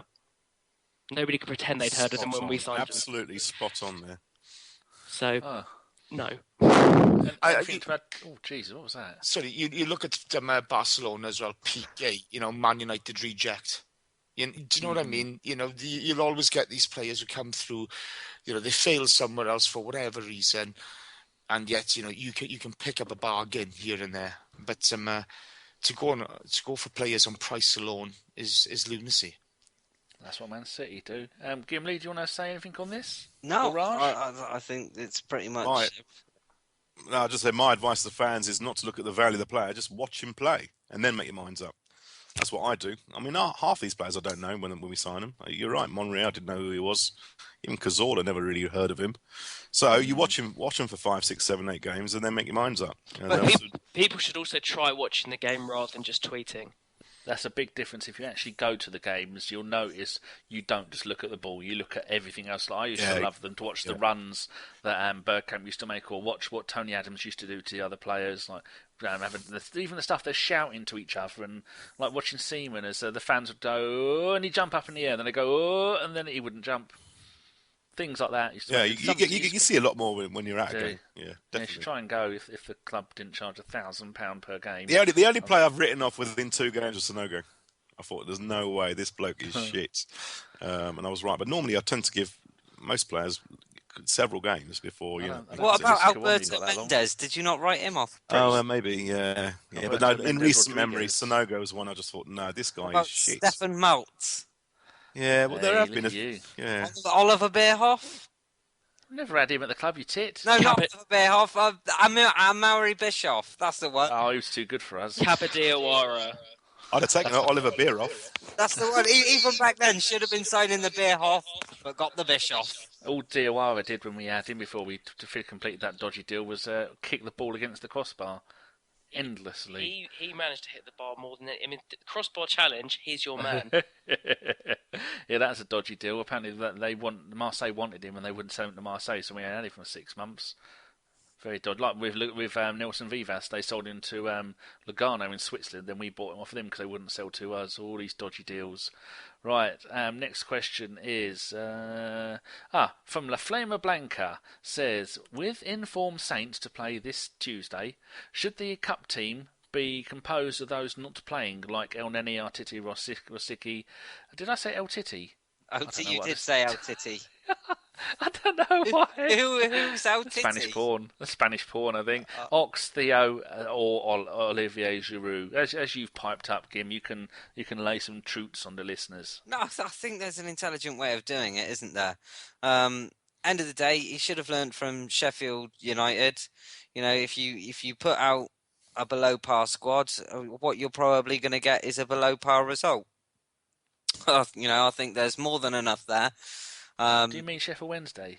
Sheffield Wednesday. Was it Sheffield Wednesday? I was actually at the Sheffield United FA Cup game that never was. Oh, I didn't go to the replay though. You mean the one where they scored the goal from the Carnu? Yeah, Carnu. Yeah. Steve Bruce, wasn't it? And he pulled them off. He did. Not like that. I went off to the showers. Yeah, he pulled them all off. Oh, his hair's never looked the same since. I've forgotten what the question was. Move on. Oh, dear. Does anyone else want to go on that? Who should we play? Should we, I think Raj already said we should play our best team every game. But the FA Cup, does anybody think we shouldn't play our best team? I don't think we should play our best team in the FA Cup. I think Giroud will probably play. Alexis probably needs some game time on Saturday, and he can definitely play 2 games. Ozil will get a rest. Chambers will play. Oxford Chamberlain, all those kind of players, the fringe players should get a game. But you need to keep some quality in the team to make sure we get through. Anybody else want a tickle on that before I put it in the drawer marked done? No. You're going to nick that next time, aren't you? Rather than underlining shit, you're going to put it in the drawer marked done. That's it. Just draw's going to be full from mine and your shit. And a little bit of magical Dust. pixie dust. Yes. Okay, next question from Malik. 9071, I think he lives in Beverly Hills. He says, looking at the away fixtures of the current top four, we have the toughest schedule. Think we can do it given our recent bad away form? Mr. Davis. So notice I said Davis and not Davies. It's about time you learned how to pronounce my name. Tidy. Lovely. Yeah, of course we can. Of course we can. You know, not being funny. Okay, we got to go up to Man City. We got to go up to United.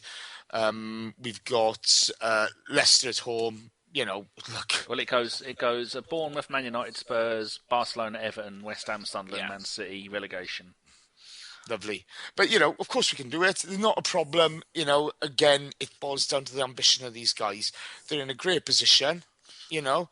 There's no reason why, you know, we won away at City last season, okay? We can go then do it again. But we need to put the last couple of weeks behind us and really, you know, attack the Burnley game and get the ball rolling again. You know, we can do it, of course we can. But, you know, we just need to man up a bit. Yes, indeedy. Maybe go and get Joey Barton on a free sticky midfield to fuck people up. Anybody disagree with Mr. Davies? No. Oh, jolly good. The next question is from William Barker. I think he might have been on the show once or twice. He has. He was on the transfer deadline day special part 1. You could say whatever part you want. No one cares. His life has never been so good since. He says, are you expecting El Neni Nunar to start on Saturday, and what do you expect to see from him? Oh, Neil. I think, as Raj said earlier, he has to start, simply because he has to start. If he's going to be a first-team squad player, this is the perfect opportunity at home against a lesser opposition to bed him in. What we're going to see, I think we'll probably see someone who's going to come in and do all the simple things, not try anything too exciting, and play everything simple, which is exactly what he should be doing anyway in that position. So he might go slightly unnoticed, but if we keep a clean sheet, then he's probably done his job. Oh, anyone want to add anything to that? Yeah, I think we're going to see. Him. Hand up then. It's up. Gimli. It's up. Gimli. I'm waving. Hello. I think he is going to come in. He is going to play. He has. You really did put your hand up then, didn't you? Yeah. But no, he is going to play, and he's going to score the winning goal. We are going to win 1-0, and he is going to score a screamer, top left-hand corner. You heard it here first. Oh dear, oh dear. Right, I shall move on. This is more of a statement than a question from David Russell, who says, so, Andrew Fife is an old Etonian. He's put his Twitter out, but we know what he means. If he plays his cards right, could he become an Arsenal board member by the time he turns 70? Yes, he can. Does he get our vote from everybody? Yeah. Okay, let's just... Oh, really? No. Where is he at the moment? Isn't he? He's on holiday playing Who's Bush with his girlfriend somewhere. He's in the Caribbean, isn't he? That's the one. Or if you're in America, that's the Caribbean. Yeah. Caribbean. The Caribbean. Fucking idiots don't even know how to speak English, do they? Nick taking letters out of words, unlike you. Yeah, all the times they take vowels out of words, the Welsh nick them and stick them in their words. I think that's how it works. They're not very good. They're not very good with pronouncing English towns. I can tell you that now. Leicester in a Norfolk. I was up north the other day, and an American stopped. This is true. American stopped me and says, "Can you tell me the way to Harrogate?" I went, "What?" Harrogate. He showed me about map in a map. It was Harrogate. Harrogate. You gotta show me where Harrogate is, man. And then did he try and shoot you? No, I just said, "You dumb septic." Oh, lovely. Okay, next question from Lee Gunner. How many more... here we go, Raj, one for you. How many more lies is Wenger going to tell before actually giving us what was promised? We moved to compete with European elite. Ooh. Oh, it's... I'm kind of got a bit bored with the Wenger stuff now, to be quite honest. So I've got a certain view, but I want to just back the team now until the end of the season. If you want to do a review at the end of the season, I'll give you my opinion, but... lies and stuff. Well, it's more the board and Gazidis that gave us the lies. It wasn't really Wenger that gave us the lies. He may have supported. He didn't see it, but it's not a subject that we should be talking about until May or June, in my opinion. Okay, we just got to stick together now. Go on. And I'm the most miserable one out of the lot on this podcast, and all I'm saying is just Just 16 games. Just stay together for 16 games, and then let's review it at the end of the season. Seriously, you wouldn't believe it though, but I think that Jeff goes home and cuts himself after doing a podcast. It's got to be. There's no way that can be that all happy of us all do the after time. speaking to you. Yes. I get 6-inch nails and nail him into my eyes. Are we nearly an hour and a half yet? I think we passed that ages ago, but it's been really good discussion on the. We're all bitching and moaning because we're only 3 points off the top of the table. Fucking gooners, eh? We should all be slapped. Bang her out. Okay, this is one. Janzeeb Shaheen. Bless you. Terry to his mates. He always asks really good questions. Theo has been at Arsenal for 10 years. Had one promising season with 21 goals, with 7 in the cup, and those 7 come in 2 games. £130,000 a week also. Did we miss a fantastic opportunity where we could have got Sterling and put Theo the other way? Oh, I think we did. Anybody want that? Yeah, probably did. Wasn't that an idea as well, wasn't it? So yeah, we couldn't organise a crash for all of his kids. Yeah. To be fair, I mean, Sterling. Yeah, I got no problem with getting rid of Theo. In all honesty, I hate to say it, but no problem in leaving the club. I know 10 years of this bullshit is long enough. But Sterling, he's a fantastic talent, but he comes with some baggage, doesn't he? He comes with some baggage. Anybody disagree with Mr. Davies? No. Not at all. Okay. While we have the Welshman's ear, Jasper Haynes said, thoughts on pushing Bellerin forward as he develops, like he did with Bale. Ooh, do you think he turned into be a Bale? Funny enough, we spoke about this last season at one point. I got no problem with him moving up a bit. No problem whatsoever. But who are you going to have behind him then? You know, I think he's a fabulous footballer. I'd like to see him attack to be fair, going forward, he's brilliant, but it's this thing of who you replace him with in his position, because Jenko's out at the moment. He's at West Ham anyway. If they get the boy Chilwell or whatever, he's still young. Is he going to hit the ground running like him? I don't see a problem with it, but at the moment, leave him enjoy his football where he is. Maybe something for the future, but defensively, he's still got a lot to learn. Mr. Chimp, you watch him every game. What are your thoughts on that? Because you get to see stuff other than what the camera shows. On Theo? No, on Bellerin. Oh, Bellerin, sorry. Listen, Debussy was the French international right back. He got injured, and I think he presumed he was just going to walk back into Hobble. I think he thought he would just walk back into our side whenever he got fit again. Hector's come along, and he's been a revelation. Would you push him forward, Neil? No, he's doing. He gives us exactly what you need from, dare I say, the modern day fullback. He's quick enough to recover in a tackle. He's beginning to learn the art of crossing a ball, and he's learning to not just sling it in anywhere. The 2 balls he played in against in the cup against Sunderland were magnificent. He's becoming the all-round fullback, and he'll be a full Spanish international within the next year. I'm sure of it, and no doubt it will come this summer or next summer or the one after that, where Barcelona are trying to bring him back. I have no doubts about that. But I don't think he'll go. I don't think he'll go either, but I think they'll come knocking. They'll always come knocking for their own. And if they're definitely going to come for him. That's an absolute guarantee, and they will offer us shitloads of money. Did you see what his quotes were, though, Raj? Yeah, the thing is, we've seen those quotes from other players in the past, haven't we? Yeah. So no, but he said you kind of hope. Go on. He said that all the players that he went through La Masia with at Barcelona, they decided to stay after he left, and they've gone on to like shitty Spanish third division teams, whereas he decided to take the opportunity and move to Arsenal, and he said he owes Arsenal a lot. It was the best decision he ever made, and he was loyal to the club. I think that was lovely. I think he made those comments just before Christmas. And then Barcelona come along, offer £50 million and give him £100,000 a week, and say you're going to play at the new camp every other week. Yeah, but his head will get turned. But I hope he doesn't go.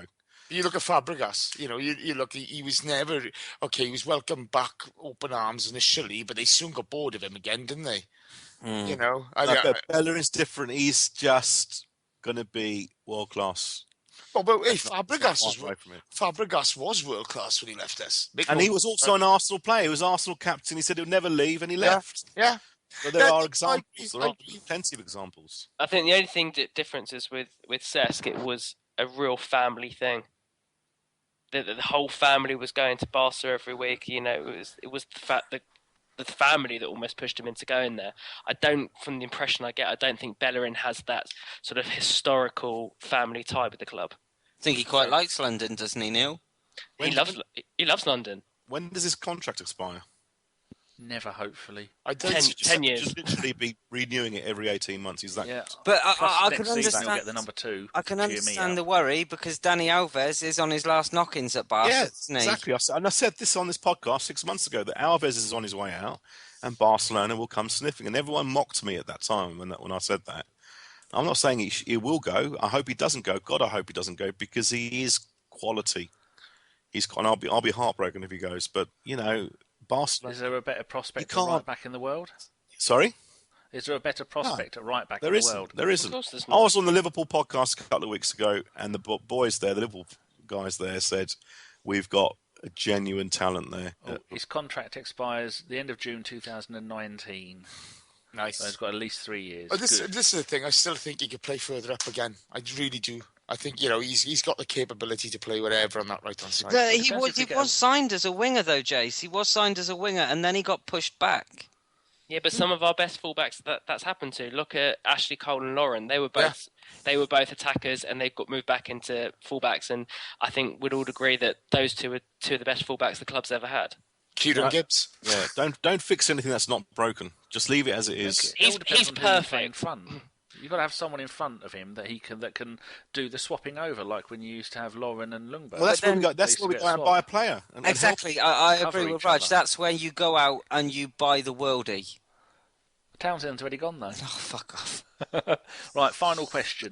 This is from AB_Gooner. He says, do you think people's displeasure at Giroud being subbed off, potentially over Theo, says a lot about the importance of the team? I'm not sure what to make of that I question. don't but understand that question. I don't Doesn't get make what the any point of sense. it is. Well, it says people's displeasure at Giroud being subbed off. His says a lot importance to the about team. says a lot about his importance to the team. Yeah, maybe he's missed out the word his. Yeah, well, it shows that a lot more people are now backing Giroud when they weren't. Maybe 6, 8, 10 months ago. I've always liked him, to be honest. The only thing I've always said about Giroud, in perhaps slightly a negative way, was that I didn't see him as our number one striker. But he's done everything that he's been asked of. He scored goals. And then while he's doing that, and even when he's not doing that, you've got to back him. And I was one of the many thousands who was disappointed when he was substituted. I think it's more of a sign of his form than anything because, he gets a bit of stick as well, doesn't he? And we all know he can be petulant at times, but recently he's... Oh, he loves to punch the floor, doesn't he? Yeah, but recently his focus has been fully on the game and he's been magnificent, to be fair to the boy, but... His stats are amazing. His goal scoring stats are amazing. What annoys people is that he does miss some horrendous open goals and stuff like that, which other people would put away. But that's the kind of player he is. You got to stay patient. But Did when he any gets of you- petulant, sorry, Gib, but when he gets petulant, that's what annoys me because when he's focused, when he's at it, he's not far off world class. Did you see the picture that was doing the rounds on Twitter of on the bench, him sat next to Mertesacker, and Mertesacker, had a face like the naughty schoolboy, and he had a face like he just wanted to turn around and smack him in the mouth. But isn't it nice to see that kind of the kind of emotion from players where Giroud wanted to be on that pitch. He showed more heart than what Walcott did that day. I've seen dead people show more heart. And than he played. Walcott did that And he day. played what? He played 70 minutes less than him. Do you know what would be nice if Theo Walcott came back and actually, put these words back down our mouths? It's not good though, is it? Well, Yeah, No. let's be honest. The perfect scenario is for him to ram these words back down our throats. I would love to see him go on a great run of form and really, drive this team forward and be a leader in the team. He's a one-trick pony. Run as fast as you can, then put it wide or get tripped over. That's what he does. 10 years of doing that. I mean, he's moulding his own career. If I was the manager, I'd just lay it on the line for him. I'd say, you've got 4 months to prove yourself, or I'm going to sell you to Palace. We're all the other ex-Arsenal Because strikers. We've only got 3. He's not going to go to a big club. I don't think any big club are going to... I think Liverpool would have him. Yep, Do you hopefully. reckon? Yeah. I don't know. I think Klopp's going to go on a shopping spree in Germany. I'm convinced of it. 150 million. Let's be honest. Okay? If you're going on form, you're not paying 20 million quid for Theo Walcott, are you? Free transfer. Well, that's the other wages. thing. How much do you think he's... Go on then, all 3. 15. Go on, each of you. Just tell me how much you think he's I think he's valuable. probably worth 13, 14 million. I know it's ridiculously low. Only because he's shown that he can't do it. He cannot cut it. 10 years of not being able to cut it. So normally, a player in his age, his England international experience, and all the other stuff, you'd be thinking 25, 30 million. But no one's going to pay that because he can't do it. End of last season, You'll get 20 million from easy. End of the Would you? last season, off the back of the Yeah, I FA said Cup, 20. any He'd club got in the 25, world would have 30. spent 30 million on him. Yeah. I got to be honest with you, boys. I wouldn't spend 10 on him. You can get somebody like Balassi, who's got more end product. You could get Wilfred Zaha. Liverpool would spend 20 million on him. They It's- spend it's- that on Firmino. I tell you what, if they're going to spend 20 million quid on him, leave him go. I'd love to see him ram these words back down our throats, but It's a modern-day Marinello. It's been quite miserable tonight, hasn't it? Was that your last question, Danny? Oh, can't ask anymore. Oh, yeah. Jesus. Giving up. Right then, let's I have... think we're bloody third in the league and playing some of the best football we've played in years. I'd like I've not been miserable at all. I've been very optimistic and positive. I thought. No, that was the Giroud Lama has. I would like some predictions for Burnley, although Oblivion isn't a possible answer. Oh dear. 3-0. All right, I will go through. Danny? Hold on. So we're Burnley. We're home, aren't we? Yeah. I'm just gonna say 4-1, and the first goal scorer is gonna be come on, Sanchez. Okay, Neil? Yes, there you go. I think it'll be 5-2 in Sanchez. 5-2. Someone's been at the Jelly Tots. Hell of a game. oh, Raj? the last time you took the piss out of 3-0 Sanchez. doing that. Jace? 3. Oh, you going 3-0, did you? 4-0. I'm going 3-1. Oh, he hasn't given his bloody scorer yet. Get back in line. Where's your scorer, Jace? I'm not sure. Oh, I'm think of having a one. think. You take your time. 4-0 Walcott. Oh, look at you. Oh, Just gone and slated the bloke. Now you think he's going to be our saviour. Are you bipolar? Hey, I'm not being. He's never been to the North Pole. How dare you? You wanted me to give a scorer. I'm not being funny. It's the type of team you'll score against. Yeah, Yeah. I'm not being funny. I haven't been exactly. You asked for things you're unhappy with the club about. Yes. That's the tone set there. You're not going to say the cutlery or the toilets, are you? I'm genuinely not down at the moment. I think we can win the title. Not a problem. Talking about being a bit down, Gim. Yes. His prediction. Yeah, 3-0. Well, no, because Raj got it. 3-1 Alexis. I'm going. You said El Neni. Oh, I see. You were making that up for comic effect, were you? You're not a man of your word. No, El Neni no, Nuna. actually, fuck off. I'll go 1-0 El Nene. 1-0. 1-0. Nil point. El Neni Nuna. You Lovely. might laugh. You And might listeners at home and in the tractor, what's your predictions? Oh, very good. Right, we've got theirs. Wonderful. Hold on, listeners, dear listeners, yes, that's you. I always forget to get your predictions. So could all of you just tweet to the podcast account, say you want the goal score, the score, and the first goal score. Just do it, and I'll randomly pick one of you because I always bloody forget, and I end up asking OG or Goonaholic or one of them lot. So if you could do that for me, then I'll go and check later, and I'll be checking the time, so don't cheat. You mean one of the panelists that's No, already... listeners. Okay. Yeah, Right. because we have to have a listener's prediction, don't we? And I always forget to ask them. You confuse me and I'm stoned, so Yeah, you need stoning. I know I do. The listeners have their own team, don't they? Yeah, of course. Right, and I meant to go onto Twitter and ask them, "What's your prediction?" Yeah, so please? why are you And then I asking? pick Why are one. you asking David Goonaholic? If No, I say sometimes when I haven't asked the listeners, I then ask people who don't have their own team, like OG or Goonaholic or someone like that. Jesus, you are boring me to tears. Oh, sorry. I'm Get on with it. I'm going to do my shout out then. AFC Freddy 8, the pirate. What? He had a birthday this week. He was 50. He was 2017. He was 4'10". He was mainly hair and rum with Yes. a bit of spit. Yes, all of the above. So just a massive shout out. You to sound him. like you're struggling. I am really struggling. I'm quite stoned. I'm not going to lie. So whatever one of you wants to go next. All right, my one's going to go to Kenny Sampson, who is at Kenny Sansom, Sansom, then 03, because that was his number. He was my first favourite ever Arsenal player, and then many years later I picked Tony Adams.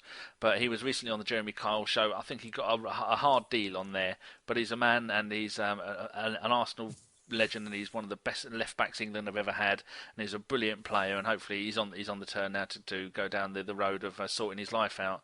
And so good luck to him. And that's Sansum, not Samsung, which I see one Twitter account that follows me. I remember in 1986-87 in Match they had a pull-out middle picture of Arsenal with the team line up, and Sansom had obviously been on holiday to somewhere hot that year, and he had a big moustache, and I thought he was Asian.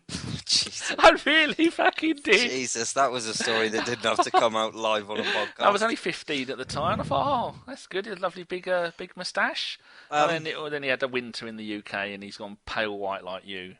Okay, Raj? And No, that's Jen, not because no, of no. any kind of connection to No, the story that he just said. No particular shout-outs tonight. Just a general thank you to all South African Gooners who opened up their homes to the Gooners who travelled to South Africa for the Test matches over the Christmas, and they allowed people to come into their homes to watch the Arsenal games. Don't have all the names and stuff, but I know it happened, and thank you very much. What about Tim? Did he go? Tim went. Yeah, we spent a few days driving around and stuff and watching the cricket. Hard. No, I was going to say, no, Tim Payton. Oh. Tim Payton. Yeah, Tim Hargreaves, he lives down in I was going to say, bloody Tim Hargreaves, you went with him, you'd hang yourself after the third day. No, it was good.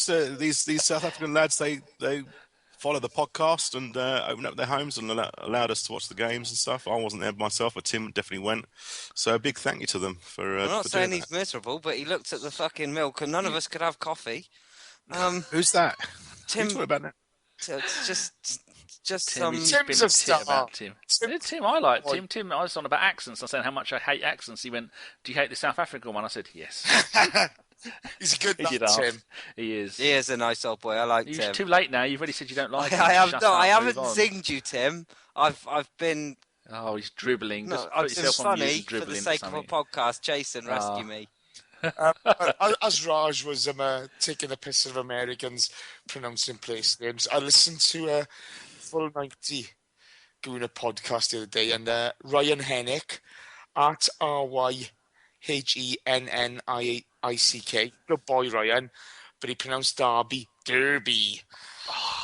Oh, schoolboy era, Ryan. Oh. Schoolboy era, bro. But he's a good lad. Give him a He phone. is. Really He's top. going to be on deadline day. Oh, he did message me, and I said, "Go and ask Gimli." Yes, he is. He's going to be on deadline day. And finally, Neil. Mine is going to be Simon Collings, one of our bloggers. If you follow him on Twitter, he's at SR_Collings. He's brilliant. He's always at loads of press conferences. He is a professional journalist, and you always get really interesting pieces that he's written. He's just on Czech Kuarte, for instance. Really good follow and very intelligent boy to read. Very I asked very him the good other read, day, actually. When you sit there at the press conferences, do you dream that one day Wenger will go, "Yes, Simon"? And he just laughed. Hold up, boys. This has been a bit incestuous. Let's give a shout out to somebody else. A realist at Old Man Gooner. There we go. Hello. He's a good follow. We're just doing people we know. We need to do different people. Yes. And before we go, again, we've got to read something out. This is from the people who do our ABW FIFA Pro Clubs. It says, if anybody's interested in joining the ABW podcast Pro Clubs on Xbox One, please contact Akib alias or Stefan, who is at the Tall Blonde One. And Akib's is AAQIB. Why there's no U in there, I'm going to have words of him. Then underscore, then ALYAS. Is he going to be on transfer deadline day? I'm sure he is. Hey. So yeah, those two run it, and they've now got their own YouTube channel for the goals and stuff, and it's quite interesting. So go and have a little look. But those two run it because we don't know how. Good stuff, Fonzie. All that's left is to thank everyone that's joining me tonight. Danny, you have to be here. Oh no, you have to be here too, so you get fuck all thanks. No, I'm giving the thanks. I'm not taking them. Look at you, giving and not taking. Usual. See, they don't even take the thanks either. They don't say, "Oh no, thank you." Yeah. So I'm grateful. That's it. Oh, I need another spliff. So that was a Bergkamp Wonderland podcast. Thank you so much for listening, and keep it Arsenal. Good night. Hello! You're such a prick. You are such a prick. Are you going to do Nanny Nanny Cheeky Monkeys, Jace, just to keep the listeners happy? No, I just want to annoy him again.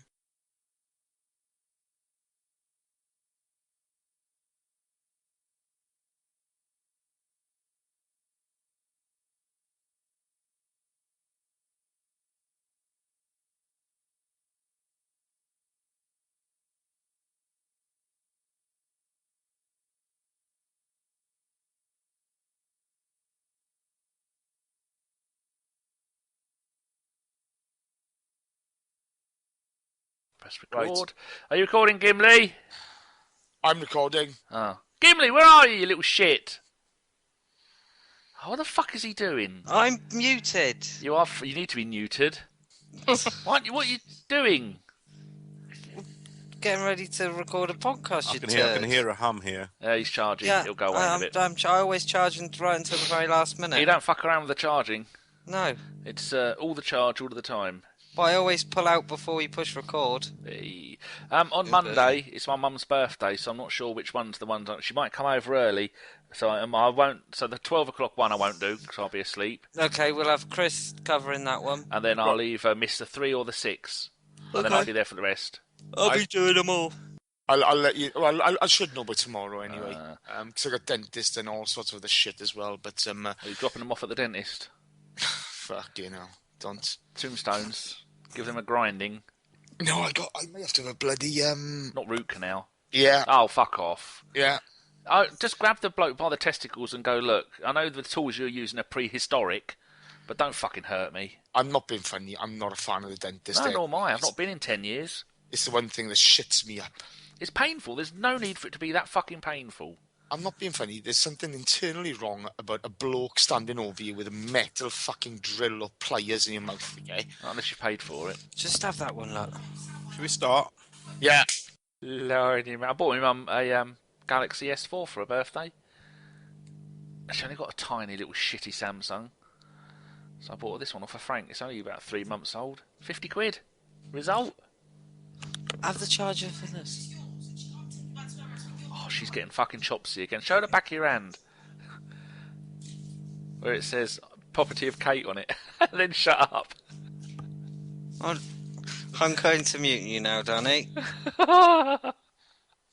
Jesus wept. He's muted himself, I think, not me. Any idea of end music, people? Why don't you do Walk Like an Egyptian? Why? Bearing in mind Del Nenny will probably start this weekend. Oh. Alright, that'll do. That's really clever, can I just say? I like that. Well, I've been funny, boys. I'm not here for my good looks. That's what I'm here for, isn't it? It was what you were.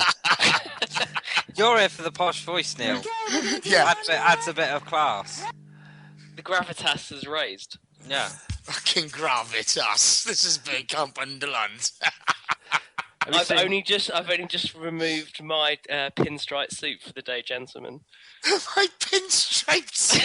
I'm Sounds joking. like Fife. Do you do I the same job as Fife? Have you? No, he's in recruitment, Neil is. Have you? Oh, by the way, Neil. That's you, Neil. Yes, Jace. Please, can we start? For fuck's sake, every fucking time. Sorry, Raj. Fucking 8 o'clock. Well, you were late to begin with. Oh, so I 10 minutes past 8. No, 13 actually. Let's go. Right. Let's rock. So basically, the show is this week you've got your intros as normal, scores across the board with Danny, Fucking dirty, you'd ringing me again during a show. and then we've got the Chelsea game. Neil, you give us an evaluation of that. I've got loads of questions for that. And then it's a segment of the show where we're all going to think of a small talking point. Something that's either wound us up about Arsenal this week, but it's got to be something Arsenal related. Raj, you're in this for the Leicester tickets. Okay. So, Jace, if you could think of something, Raj will be the main point if you can't think of anything like massive. Neil, if you could think of one too. Danny, if you want to think of one as well. Why couldn't you just say, why don't you all think of one and leave it at that rather than saying it individually? And then we'll go to Danny for some Twitter questions and predictions and shout-outs and then done. So who has any problems with that? Not. 9. Fuck. My chocolate cake looks so nice, honestly. You can put your face in it and motorboat it. I'll go there, but I'll send you a picture of it. He's going to do an American pie on it. Just be careful if you do an American pie on it. You're not sure where the cake starts and where your sausage ends. Black Forest Gatto. Jesus Christ. Well, it might come out knowing Raj, it'll come out the other end. And it's a big cake. I've shat my cock. Is that what you're saying? No. Actually, don't record any of this shit. You're going to stitch me up later on. Do it. Don't. You can't ask not to be stitched up. That's just like the worst thing you could have done. Yeah, that almost Right, means he okay. is going to be stitched up. No, don't. Let's ignore that and start the... Right, podcast. 3, Just move on. 2, 1, Oh, charger, you tit. Gatto. Unplug your charger. I've unplugged it. You've gone and wasted a 3, 2, 1 there. 3, 2, 1. Oh, I still got fucking images of Black Forest Gatto. Oh, and the cherries. I can hear echoes now. Yeah, I can hear echoes. Whoop! Yeah. I got Whoop! echoes. Whoop! Oh, I can't. It's not lighting up blue. Jace, mute yourself a sec. Whoop! Whoop! Yeah, it's yours, Jace. Get an echo on yours. Yeah, sorry. I think maybe it's because I've asked you to put your volume up a little bit. No, I'm trying to send a picture. Oh, you can't, yeah. It's not cockpick again, is it? No, my lens isn't wide enough for that. Well, try moving it more than an inch away from your winkle and you should be fine. Honestly. Go. Okay. Gonna move on. Trollop. 3, 2, 1. Hello and welcome. Hello! You're such a prick. At least that means he's in a good mood. What did you have to do that for? That's 2, 3, 2, 1's wasted now. Ted Rogers is spinning in his grave. Oh, fuck Dusty Ben. 3, 2, 1. Hello and welcome. Such a ticker. I knew he was going to do that. I knew he was going to do that. I knew he was going to do it as well because he's a predictable Welsh prick. Guilty as charged! This is going to be a 40-minute pod. Don't fucking look at me. I was ready. Yeah, 5 We minutes would've all- ago. We would have already. His intro is Leeks and Sheeps. It's going to be fucking bipolar and Down syndrome. It's Jason Davies. That's it. Poker bear. Lovely. We're never going to get done. Right, 3, 2, 1.